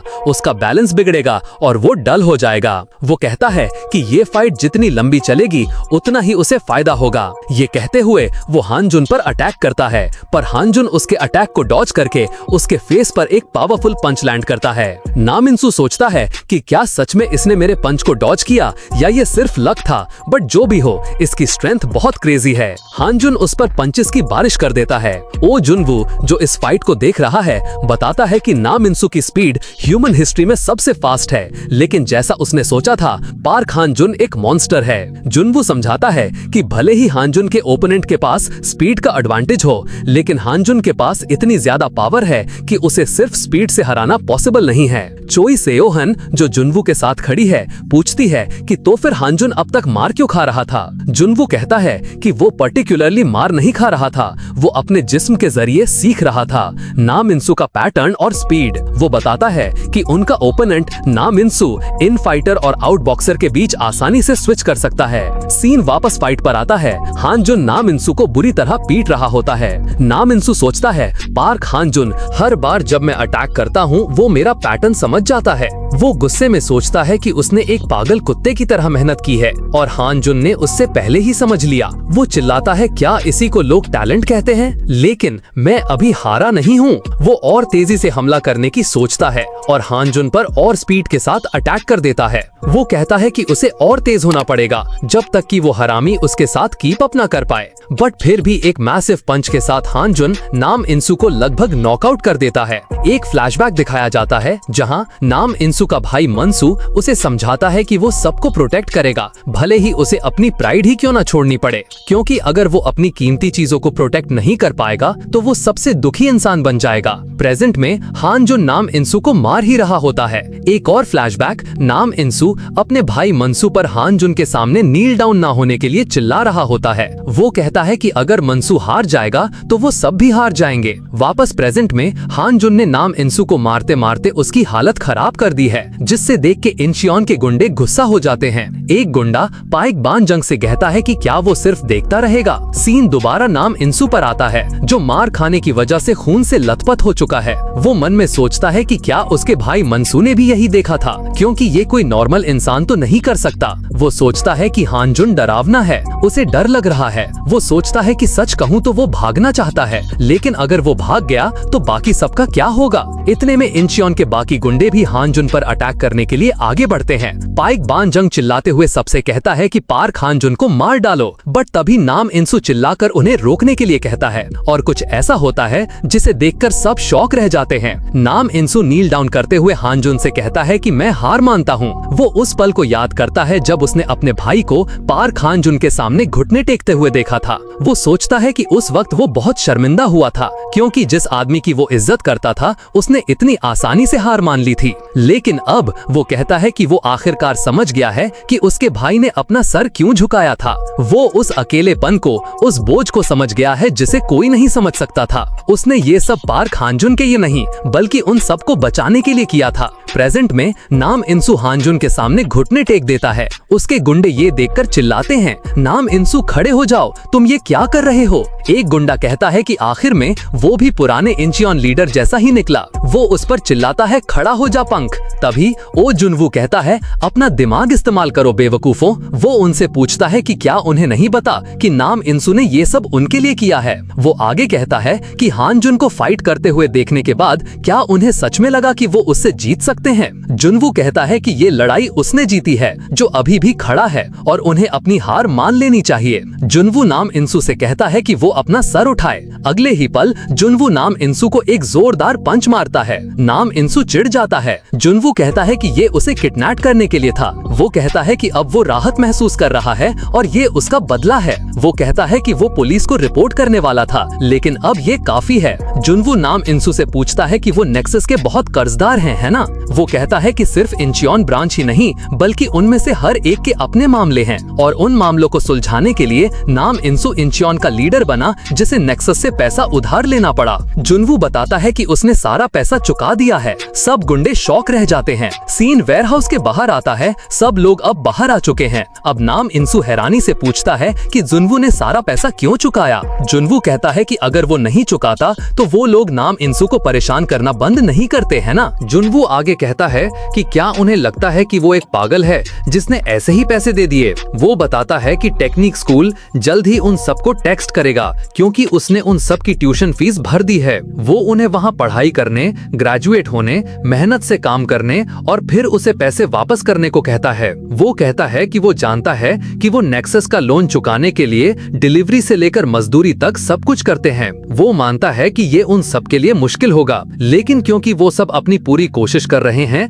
उसने उनकी मदद करने का सोचा। ये सुनकर सेओhyun चिढ़ाते हुए कहती है कि ओह, जुनवू का चेहरा लाल हो रहा है। जुनवू उससे हटने को कहता है। नाम इंसू सिर झुकाए थैंक यू कहता है। वो कहता है कि वो किसी के एहसान तले नहीं जी सकता और वो पैसे जरूर वापस करेगा। जुनवू कहता है, मेरा मूड मत खराब करो और दफा हो जाओ। जुनवू हान जुन और सेओhyun के साथ जाने लगता है। नाम इंसू अपने गुंडों से कहता है और कहता है कि शर्मिंदा मत हो, हारने वाला वो है। वो कहता है कि उन्हें डिसअपॉइंट करने के लिए वो माफी चाहता है और वो उन्हें फिर कभी डिसअपॉइंट नहीं करेगा। वो ऐलान करता है कि अब से इंचियोन नेक्सस से अलग हो जाएगा। वो कहता है, चलो अपना सर उठाकर जीते हैं। उसके सारे गुंडे जोश में यस चिल्लाते हैं। सीन जुनवू के ऑफिस में शिफ्ट होता है। जुनवू सबसे कहता है, अच्छा काम किया सबने, लेकिन वो देखता है कि सेओhyun अजीब तरह से बिहेव कर रही है। वो पूछता है कि उसे आज क्या हो गया है। सेओhyun अपने फोन को देखते हुए, जिसमें ओ जुनवू से 40 लाख वॉन ट्रांसफर होने का मैसेज है,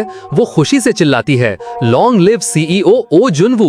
वो कहती है कि काश इंचियोन के गुंडे ओ जुनवू को हर दिन किडनैप करें। जुनवू गुस्से में कहता है कि जिस ओ जुनवू की वो बात कर रही है वो उसके सामने ही है, इसलिए उसे अपना मुंह बंद रखना चाहिए। सेओह्योन माफी मांगती है लेकिन कहती है कि वो अभी बहुत खुश है। सेओह्योन अचानक हानजुन से कहती है कि उसकी पीठ सच में बहुत चौड़ी है। वो पूछती है कि क्या वो इस वीकेंड फ्री है और क्या वो उसके साथ शॉपिंग पर जाना चाहेगा। सीन चेंज होता है। सेओह्योन, हानजुन, अंजुनवू शॉपिंग पर आए होते हैं। सेओह्योन हानजुन के नए लुक पर कमेंट करते हुए कहती है कि उसे ये पसंद आया और पूछती है कि क्या ये क्यूट नहीं है। वो हानजुन से कहती है कि आजकल बैंडिट्स पॉपुलर हैं। वो देखती है कि हानजुन इससे खुश नहीं लग रहा है और पूछती है कि क्या वो कुछ और ट्राई करना चाहता है। फिर वो उसे एक रॉकर जैसे कपड़े पहनाती है और चिल्लाती है, the crazy boy band member Park Hanjun. वो कहती है कि वो सच में एक रॉकर लग रहा है। वो हंसती है और हानजुन से एक कूल म्यूजिशियन वाला पोज देने को कहती है।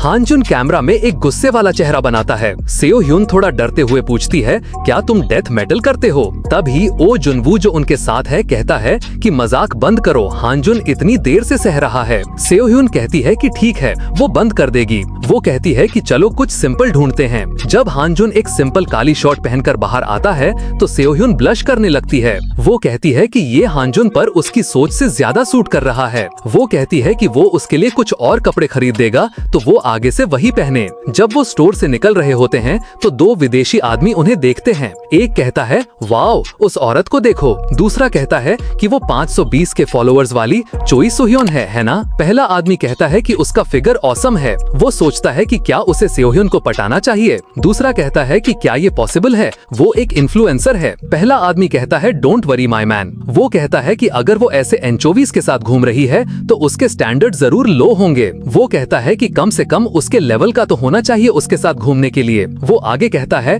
कि उससे फॉलोअर्स तो मिल गए लेकिन उसकी पर्सनालिटी सिर्फ एक खिलौना है। दूसरा आदमी उसकी कॉन्फिडेंस की तारीफ करता है और पहला कहता है कि इंतजार करो, वो उसे लेकर आएगा। वो सेओह्योन के पास जाता है और कहता है, एक्सक्यूज मी मिस। वो कहता है कि वो उसमें इंटरेस्टेड है और उसे एक अच्छी जगह पता है जहां वो जा सकते हैं। सेओह्योन नीचे से ऊपर देखते हुए बोलती है, व्हाट द फक? आदमी उसके गुस्से को देखकर मन में सोचता है कि इसमें मजा आएगा। वो कहता है, ऐसे मत बनो miss, come play with me. लेकिन सेओह्योन उसे थप्पड़ मारती है और कहती है कि वो अपना हाथ कहाँ रख रहा है। सेओह्योन कहती है कि उसने रास्ते में उनकी सारी बातें सुन ली थीं। वो पूछती है, खिलौना, तुम्हें ये कहते हुए शर्म नहीं आती? वो कहती है, फक ऑफ यू ट्रैश। आदमी गुस्से में उसे बिच कहता है और अटैक करते हुए कहता है कि वो टॉपिक जानती भी है या नहीं। वो कहता है कि वो तो उसके साथ खेलने वाला था। जैसे ही वो हमला करने वाला होता है, हानजुन एक जोरदार पंच उसके फेस पर मारता है। दूसरा आदमी चिल्लाता है और अटैक करने आता है। हानजुन उसे भी एक पंच में ढेर कर देता है। दोनों विदेशी जमीन पर पड़े हैं और चिल्ला रहे हैं, हेल्प। वो माफी मांगने लगते हैं। हानजुन उनसे कहता है कि उसे इंग्लिश नहीं आती। एक आदमी कहता है कि लेकिन उसने अभी कोरियन में बात की। स्टोर की एम्प्लॉय बाहर आती है और कहती है कि वो स्टोर में ये सब नहीं कर सकते। वो कहती है कि रुको, वरना वो पुलिस को कॉल करेगी। सेओह्योन उससे कहती है कि कुछ नहीं है और इनकन्वीनियंस के लिए माफी मांगती है। जुनवू कहता है कि ये ठीक नहीं है। उसे लगता है कि स्टोर कॉम्पेंसेशन मांगेगा। हानजुन और सेओह्योन दोनों एक दूसरे को देखते हैं। जुनवू उन्हें देखकर कहता है, never mind, you did great, और बात को टाल देता है। सीन नेक्सस प्ले जोन नाम के एक कसिनो में शिफ्ट होता है। वहाँ नेक्सस के कुछ लोग हैं। चोई ताइसू, प्ले जोन का हेड ब्रांच, पूछता है, इंचियोन को ड्रॉप कर दिया गया? वो कहता है कि वो इंचियोन के गुंडों से कुछ एक्सपेक्ट भी नहीं करता। फोन पर आदमी जो दूसरी तरफ है कहता है कि उस ओ जुनवू या ओ वू जुन, जो भी नाम है, उसमें गट्स हैं। वो कहता है कि उसे विश्वास नहीं हो रहा कि उसने इंचियोन के सारे कर्जे चुका दिए। ताइसू कहता है कि वो भी एक मूव ले रहे हैं, इसलिए पार्क हानजुन की चिंता ना करे। वो कहता है कि वो काम कर रहा है, इसलिए अब फोन रखेगा। कॉल के बाद ताइसू अपने पास बैठी एक औरत से कहता है, कॉल में थोड़ा टाइम लग गया है ना, आई एम सॉरी। वो उससे कहता है कि चलो आखिरी कार्ड खोलते हैं। जब कार्ड खुलता है तो वो 10 खुलता है। औरत चिल्लाती है। ताइसू कहता है कि टोटल 22 है। वो उससे कहता है कि ये उसकी तीसरी बैंक्रप्सी है और उसने 120 मिलियन से ज्यादा का कर्ज ले लिया है, जो लिमिट से ज्यादा है। वो कहता है कि गेम इंटरेस्टिंग था। फिर वो अपने आदमियों से कहता है, चलो इसे दिखाते हैं कि हम अपना काम कैसे खत्म करते हैं। औरत चिल्लाती है, नहीं, लेकिन फिर भी ये अचानक है। उसके आदमी उसे पकड़ लेते हैं। वो चिल्लाती है एक सेकंड रुको, मुझे जाने दो। वो कहती है मैं करूंगी, मुझे बस ये करना है ना? मैं वही करूंगी जो तुमने पिछली बार कहा था। ताइसू उससे पूछता है तुम इससे ठीक रहोगी? क्या तुमने नहीं कहा था कि तुम दोनों क्लोज थे?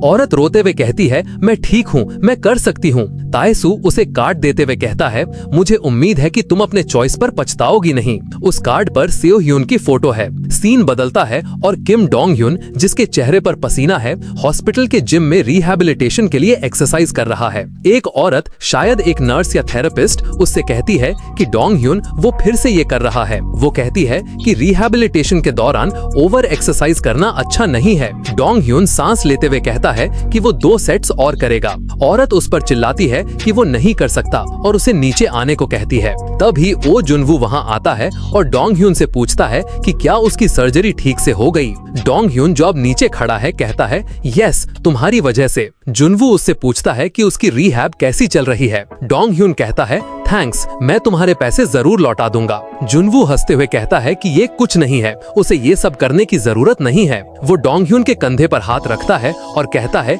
कि अगर डोंग ह्यून प्रेस्ड फील कर रहा है तो उसे नेक्सस से लड़ने की जरूरत नहीं है। वो कहता है कि डोंग ह्यून जो चाहे कर सकता है। डोंग ह्यून जुनवू के इस जेस्चर से थोड़ा हैरान शांति से कहता है थैंक यू। वो कहता है कि नेक्सस के साथ उसका रिश्ता तभी खत्म होगा जब वो फाइट जीतेगा। वो कहता है कि उनसे लड़ना उसकी अपनी मर्जी है। जुनवू मुस्कुराते हुए कहता है तो फिर तुम्हें अपनी रिहैब जल्दी पूरी करनी चाहिए। सीन जुनवू के ऑफिस में शिफ्ट होता है जहां वो पार्क हानजुन से कहता है वेल, ये है किम डोंग ह्यून की सिचुएशन। हानजुन कहता है ये सुनकर अच्छा लगा। जुनवू खड़ा होता है और कहता है ओके, किम डोंग ह्यून के ठीक होने के लिए बस इतना ही काफी है, अब हमें काम पर लग जाना चाहिए। जुनवू बताता है कि जैसा कि उम्मीद थी, इंचियोन ने सबसे पहले अपनी चाल चली। वो कहता है कि इसका मतलब उनका अगला ओपोनेंट वो आदमी है जिसने इंचियोन को पैसे उधार दिए थे, प्ले जोन का हेड ब्रांच चोई ताइसू। जुनवू हानजुन को बताता है कि ये जरूर पहली बार होगा जब उसने ताइसू का नाम सुना होगा। वो समझाता है कि ताइसू नेक्सस के कैपिटल का सबसे बड़ा पिलर है और उसका काम लोन बिजनेस से पैसा इकट्ठा करना है। जुनवू कहता है कि ताइसू वो पहला आदमी है जिसे उन्हें हटाना होगा। जुनवू आगे कहता है कि उससे पहले उन्हें किसी से मिलने की जरूरत है। सीन एक अलग कमरे में जाता है जहां जुनवू एक आदमी से कहता है आपके कोऑपरेशन के लिए शुक्रिया। वो आदमी एक चेयर पर बैठा है, डर से कांप रहा है और अपने नाखून चबा रहा है। वो पूछता है तुम सच में मुझे प्रोटेक्ट करोगे, है ना? जुनवू मुस्कुराते हुए कहता है कि उसकी चिंता न करे और आराम से बताए। वो आदमी दांत पीसते हुए कहता है चोई ताइसू। वो आदमी एक फकिंग डीमन है। आदमी अपनी कहानी बताना शुरू करता है। वो कहता है कि वो हर दिन ये शब्द सुनता था, hey are you an insta star और समथिंग। वो बताता है कि लोग अक्सर उसे गुड लुकिंग कहते थे और ये सुनकर अच्छा लगता था क्योंकि उसका सपना पब्लिक और ट्रेंड से प्यार पाना था। ऐसे लोगों को इन्फ्लुएंसर्स और एसएनएस स्टार्स कहा जाता था, लेकिन हकीकत उसकी चाहत के मुताबिक नहीं चली। उसके सिर्फ 182 फॉलोवर्स थे। वो जो भी करता उसके फॉलोवर्स नहीं बढ़ते। वो सोचने लगा कि आखिर प्रॉब्लम क्या है। जब वो हार मानने की सोच रहा था तब उसे एक ऐसे ग्रुप से इनविटेशन आया जिनके लाखों में फॉलोवर्स थे। वो हैरान था कि क्या ये सच है। उसे लगा कि ये एक गोल्डन मौका है और अगर वो उन जैसे लोगों के साथ रहेगा तो उसके फॉलोवर्स भी तेजी से बढ़ेंगे। इसलिए उसने वो मौका ले लिया। एक लाइव स्ट्रीम में उसके नए दोस्त उसकी तारीफ करते हैं और उसके फॉलोवर्स आसमान छूने लगते हैं। उस वक्त उसे लगा कि वो कुछ भी कर सकता है, लेकिन वो कहता है कि ये ज्यादा देर तक नहीं चला। जल्द ही जिन लोगों ने उसे अप्रोच किया था उन्होंने अपने असली रंग दिखाए। एक कैसीनो में वो एक दोस्त से पूछता है ये तो गैम्बलिंग है। दूसरा कहता है कि क्या वो भी ट्राई करना चाहता है, उसने कल 600 जीते थे। पर जब उसने मना किया तो इस पर उसका दोस्त उससे कहता है हरामी, मुझे लगा तुम वो हो जो एंजॉय करना चाहता है, लेकिन तुम तो एक बोरिंग हरामी हो। वो उसे वहाँ से जाने को कहता है। इस तरह उसे क्लब से निकाल दिया गया। जल्द ही उसने अपने 2 मिलियन फॉलोवर्स खो दिए। वो जो भी कंटेंट पोस्ट करता कुछ भी पहले जैसा नहीं रहा। वो फॉलोवर्स बढ़ाने के लिए डेस्परेट हो गया। वो सोचने लगा कि क्या नेटवर्किंग इतनी इम्पोर्टेंट है। वो उन लोगों से सुलह करने की कोशिश करता है ताकि उसके फॉलोवर्स बढ़ सकें और तभी उसने गैम्बलिंग शुरू कर दी। वो बताता है कि वो हमेशा दूसरों से तारीफ और रिकॉग्निशन चाहता था, लेकिन नीचे गिरने का डर भी था। वो गैम्बलिंग का आदी हो गया और सब कुछ हार गया। वो सोचता है फक, ये वो पैसे हैं जो मैंने अपने पिता के अकाउंट से निकाले थे। वो डर जाता है कि अगर वो उन्हें वापस नहीं कर पाया तो वो बड़ी मुसीबत में पड़ जाएगा। तभी चोई ताइसू उसके पास आता है और कहता है, तुम इन दिनों परेशान लग रहे हो। आदमी बताता है कि उस डीमन ताइसू ने उसे पैसे उधार देने का ऑफर दिया और उसने बेवकूफी में उससे पैसे ले लिए। वो बताता है कि उसका प्रिंसिपल अमाउंट हर महीने 5 मिलियन वॉन है,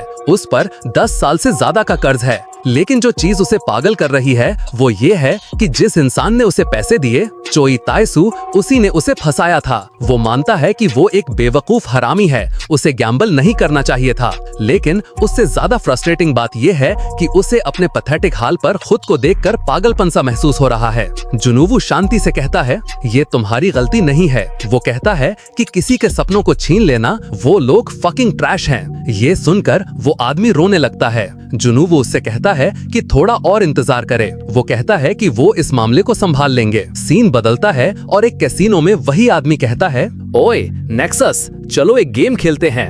आदमी जिसे जुनवू ने रिक्रूट किया है गुस्से में दिखता है। फ्लैशबैक में वो कहता है, क्या तुम पागल हो? जुनवू उससे कहता है कि अभी के लिए वो पार्क हानजुन के साथ प्ले जोन जाए और वहां गैम्बल करे। आदमी चिल्लाता है कि वो नहीं करना चाहता। वो कहता है कि उन लोगों ने कहा था कि अगर वो कोऑपरेट करेगा तो वो इसे सीक्रेट रखेंगे। वो कहता है कि वो अब नेक्सस के साथ और इन्वॉल्व नहीं होना चाहता। जुनवू उससे कहता है कि अगर वो बिल्कुल भी इन्वॉल्व नहीं होना चाहता तो क्या ये सबसे अच्छा तरीका नहीं है? वो प्लान बताता है। प्ले जोन के सारे मैचेस नेक्सस के प्ले जोन ब्रांच का परफेक्ट डिसबैंडमेंट होंगे। आदमी हैरान हो जाता है। जुनवू कहता है कि वो उससे ये फ्री में करने के लिए नहीं कह रहा है, वो उसे प्रोटेक्ट करने की गारंटी देता है। प्रेजेंट में एक कैसीनो का एम्प्लॉय पूछता है, एक राउंड, क्या आपके पास पैसे हैं सर? आदमी कहता है, मनी। वो आदमी एक बैग से पैसे निकालता है और अपने चिप्स मांगता है। कैसीनो का डीलर मन में सोचता है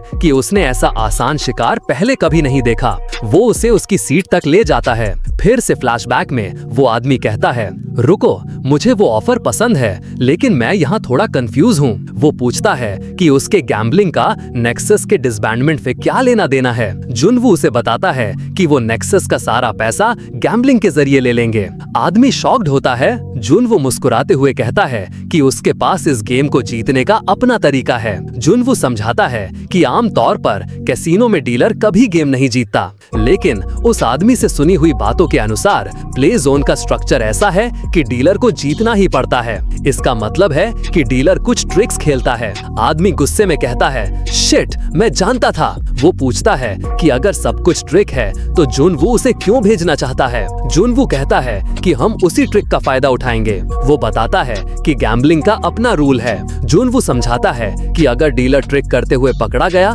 तो वो सारे पैसे हार जाएगा और अगर कैसीनो गेम खेलने से मना करता है तो उसे भी पार्क हानजुन संभाल लेगा। प्रेजेंट में आदमी अपने सारे चिप्स आगे बढ़ाकर ऑल इन चिल्लाता है। डीलर जो ये सब देख रहा है कहता है, क्या स्पिरिट है? सीन में पार्क हानजुन अचानक डीलर पर हमला करता है। हानजुन डीलर को मारता है और उसके हाथ से एक कार्ड निकालता है। वो आदमी चिल्लाता है, वाह, ये हरामी, क्या तुम मुझ पर ट्रिक्स खेल रहे हो? आदमी जिसे जुनवू ने भेजा था रूल याद दिलाता है कि अगर ट्रिक करते हुए पकड़े गए तो दूसरी पार्टी सारे पैसे ले सकती है। वो मुस्कुराते हुए कहता है, तो मैं ये पैसे ले रहा हूँ, ठीक है? ताइसू के आदमी हानजुन को रोकने की कोशिश करते हैं। वो पूछते हैं, तुम क्या कर रहे हो? किसी दूसरे के बिजनेस में वायलेंस करने की कोशिश कर रहे हो? ताइसू के आदमी चिल्लाते हुए अटैक करते हैं, तुम तो गए। हानजुन उन्हें रोकता है। कैसीनो में हानजुन डीलर से कहता है, गेम खेलो।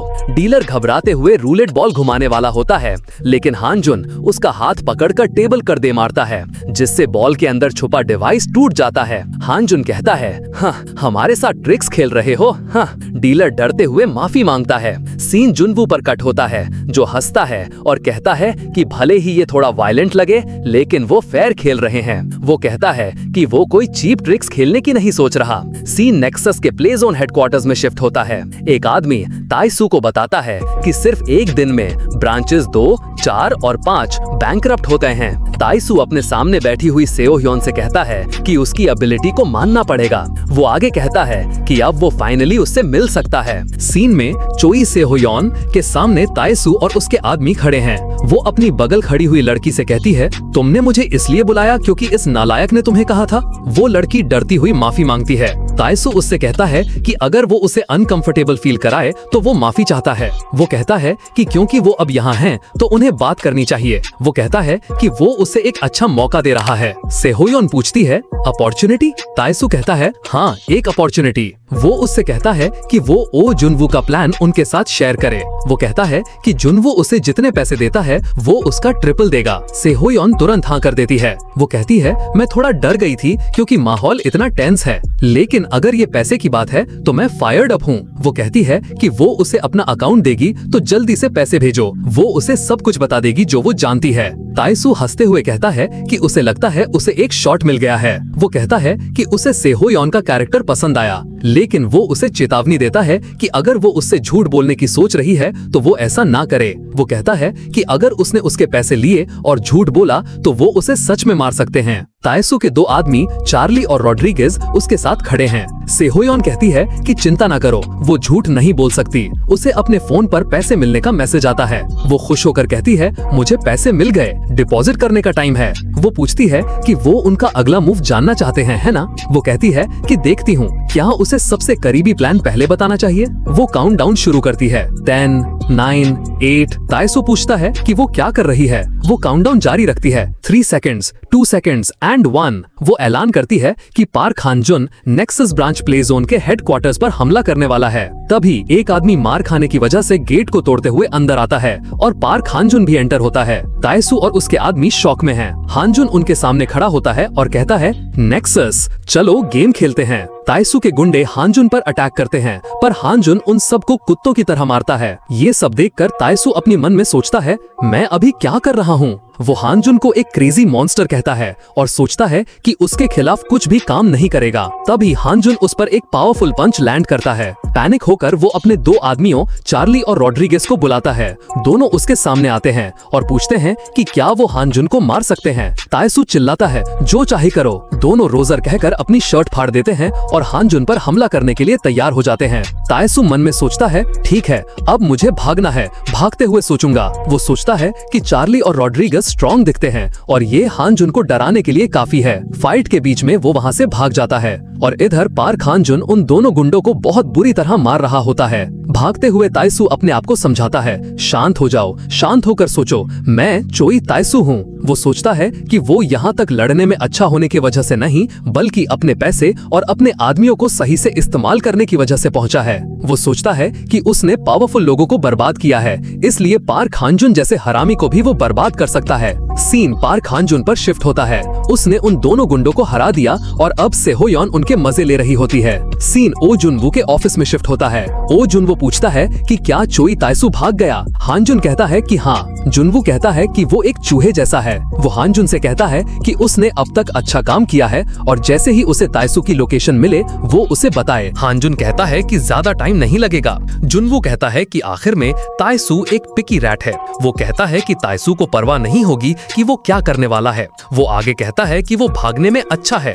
एक अलग जगह पर ताइसू अपने आदमी से मिलता है और कहता है, शिट, चुप रहो, ये एम्बैरेसिंग है। आदमी कहता है कि एम्बैरेसिंग क्या है, ये एक समझदारी वाला फैसला था। ताइसू कहता है कि हाँ, वो एक मॉन्स्टर से लड़ने के लिए काफी नहीं है, उसके पास एक आसान तरीका है। ताइसू अपने आदमी से पूछता है कि क्या उसने वो किया जो उसने कहा था। उसका आदमी कहता है, ऑफ कोर्स, तुम्हें क्या लगता है मैं कौन हूँ? आदमी उसे ऑर्डर देने को कहता है। ताइसू कहता है, पार्क हानजुन का काम तमाम है। ओके, चलो आगे बढ़ते हैं। स्क्रीन पर एक बिग इवेंट का पॉपअप आता है जिसमें पार्क हानजुन की फोटो है और रिवॉर्ड 2 बिलियन लिखा है। बताता है कि ग्योंगी ब्रांच का मेन रेवेन्यू प्ले जोन है, लेकिन उनका असली इनकम एक इल्लीगल गैम्बलिंग साइट है जिसके 87,000 मेंबर्स हैं। ताइसू ने पार्क हानजुन के सर पर 2 बिलियन वॉन का इनाम रखा है। ये खबर आग की तरह फैल जाती है। लोग आपस में बात करते हैं कि रिवॉर्ड 2 बिलियन वॉन है। एक आदमी कहता है कि इसका मतलब हानजुन बहुत खतरनाक है क्योंकि कुछ भी फ्री में नहीं मिलता। दूसरा कहता है कि अगर वो फेल हो गए तो हॉस्पिटल का बिल भी भरना पड़ेगा। ताइसू कहता है कि प्राइस हाई होने की वजह से कोई भी उसे नहीं पकड़ेगा क्योंकि सब जानते हैं कि हानजुन बहुत खतरनाक है और सब उससे डरते हैं, इसलिए उसने इसका भी सॉल्यूशन सोच रखा है। इसके लिए उसने एक इंसेंटिव बनाया है। स्क्रीन पर एक लिस्ट दिखती है जिसमें हानजुन को अलग अलग तरह का नुकसान पहुंचाने के लिए इनाम लिखे हैं। एक टेलिंग ब्लो के लिए 1000 से 500, 100, एक फेटल ब्लो के लिए 3000 से 15000, एक स्टैब के लिए 100 मिलियन, एक फ्रैक्चर के लिए 40 मिलियन और आंखों को नुकसान पहुंचाने के लिए 80 मिलियन। यहाँ तक कि सिर्फ पार्टिसिपेट करने या कोशिश करने के लिए भी 50,000 का इनाम है। ताइसू कहता है कि अब भले ही वो हांजुन को पकड़ ना पाए, सिर्फ एक कोशिश से भी वो बहुत पैसे कमा सकते हैं। हर तरफ लोग हांजुन को पकड़ने के लिए तैयार हो जाते हैं। ताइसू हंसता है और कहता है कि हांजुन को अब अनजान लोग मारने के लिए आएंगे। वो कहता है, पार्क हांजुन, अब तुम्हारे मरने में बस कुछ ही टाइम बाकी है। सीन बदलता है और हांजुन सड़क पर चल रहा है। एक लड़की भी उसके पीछे चल रही होती। लड़की उससे कहती है, क्योंग मिन। फिर वो हांजुन को देखती है और कहती है, सॉरी, मैंने तुम्हें गलती से कोई और समझ लिया। हांजुन शांत रहता है और लड़की झुक कर कहती है, आई एम सॉरी। लेकिन अगले ही पल उसके हाथ में एक चाकू दिखता है। वो मुस्कुराते हुए कहती है, मैं अपना इनाम लेने जा रही हूँ। वो पीछे से हांजुन पर अटैक करने आगे बढ़ती है। हांजुन तेजी से उसका हाथ पकड़ लेता है। वो कहता है कि लड़की बहुत क्लमजी है और वो नेक्सस का हिस्सा नहीं है। लड़की चिल्लाती है, व्हाट द फक, तुम्हारी आंखें पीछे भी हैं क्या? तभी हांजुन के पीछे से एक आदमी बेसबॉल बैट लेकर उस पर हमला करने की कोशिश करता है, लेकिन हांजुन उसे भी रोक लेता है। हांजुन बेसबॉल उसी आदमी के फेस पर दे मारता है और फिर कोल्ड लुक के साथ लड़की से पूछता है कि ये सब क्या है, एक्सप्लेन करो। लड़की डरते हुए हांजुन से माफी मांगती है। वो बताती है कि उसकी फोटो एक गैम्बलिंग साइट पर अच्छे इनाम के साथ पोस्ट की गई है। हांजुन मन में सोचता है, गैम्बलिंग साइट पर इनाम। उसी पल एक आदमी चिल्लाता है, पार्क हांजुन, मैंने उसे ढूंढ लिया। कई लोग हांजुन की तरफ दौड़ने लगते हैं। एक कहता है, फक इट, मैं अपनी जिंदगी बदल दूंगा। एक और चिल्लाता है कि हांजुन एक सैंडबैग है जिसे मारने पर पैसे मिलेंगे। हांजुन देखता है कि उनमें से ज्यादातर सिविलियंस हैं। सीन ताइसू और उस आदमी पर शिफ्ट होता है। वो आदमी कहता है कि अनजान लोगों के हमले बहुत होंगे। वो कहता है कि वो सब बहुत एक्साइटेड हैं, ये अच्छा है। वो कहता है कि उसे चिंता थी कि अगर इंसेंटिव्स होंगे तो क्या होगा। वो कहता है कि उसे चिंता है कि वो लोग इंसेंटिव्स के चक्कर में बैंकरप्ट हो जाएंगे। लेकिन ताइसू कहता है कि इसके कॉन्सिक्वेंसेस जरूर होंगे। वो बताता है कि वो इतनी चीजों में से गैम्बलिंग से ही पैसे क्यों बना रहा है, क्योंकि गैम्बलिंग भिखारियों को वफादार कुत्ते बनाने का तरीका है। वो समझाता है कि अगर तुम एक चेयरमैन को किसी को मारने के लिए 2 बिलियन वॉन दो तो वो नहीं मारेगा, बल्कि वो उस इंसान को नफरत से देखेगा। लेकिन जो भिखारी गैम्बलिंग में सब कुछ हार चुके हैं, उनके लिए 2 बिलियन वॉन उनकी जिंदगी के बराबर हैं। वो अपना दिमाग खो देते हैं और इमोरल बन जाते हैं। वो कहता है वो वफादार कुत्ते बन जाएंगे। सीन दोबारा पार्क हांजुन पर आता है। लोग उस पर हमला करने के लिए आ रहे होते हैं और हांजुन भी उन्हें मारना शुरू कर देता है। उस पर एक बच्चा भी अटैक करने आता है जो हांजुन के पैर पर अटैक करता है। हांजुन का बैलेंस बिगड़ जाता है। तभी एक गाड़ी उस पर अटैक करने के लिए आ रही होती है। गाड़ी की रूफटॉप पर से एक बंदा अटैक करने के लिए रेडी होता है। हांजुन उस बंदे के सर पर स्टूल दे मारता है। तभी हांजुन का फोन रिंग होता है। फोन पर जुनवू होता है। वो हांजुन से कहता है कि उसने सिचुएशन के बारे में सुना। वो हांजुन से पूछता है कि क्या वो ठीक है। वो कहता है कि उसने अपने आदमी भेज दिए हैं, वो जल्द ही वहाँ पहुँच जाएंगे। हांजुन कहता है कि वो ठीक है, वो इसे खुद संभाल सकता है। वो जुनवू से चोई ताइसू की लोकेशन ढूंढने को कहता है। जुनवू अपने टीम लीडर से कहता है कि अब वो अपने स्टाफ का इस्तेमाल करेंगे। सीन दोबारा फाइट पर आता है। एक आदमी हांजुन से भीख मांगता है कि उसकी बेटी बीमार है, इसलिए वो एक बार मार खाने का नाटक कर ले। हांजुन उसके मुंह पर पैर रखकर वहाँ से कूद जाता है। दूसरे लोग उस पर हमला करते रहते हैं। एक आदमी चिल्लाता है कि पैसों के बारे में सोचो। आखिर में हांजुन एक अंधेरी गली में पहुंचता है जहां नेक्सस के गुंडे उसका इंतजार कर रहे होते हैं। एक आदमी कहता है, पार्क हांजुन आ गया। वो हांजुन का मजाक उड़ाते हुए पूछता है कि इतनी जल्दी में कहां जा रहे हो। वो कहता है कि भागना बंद करो और उनके साथ खेलो। हांजुन सोचता है कि क्या उन्होंने आम लोगों का इस्तेमाल उसे यहाँ लाने के लिए किया। वो समझ जाता है कि ये सब लोग नेक्सस के हैं। हांजुन कोल्डली कहता है, nice to meet you all.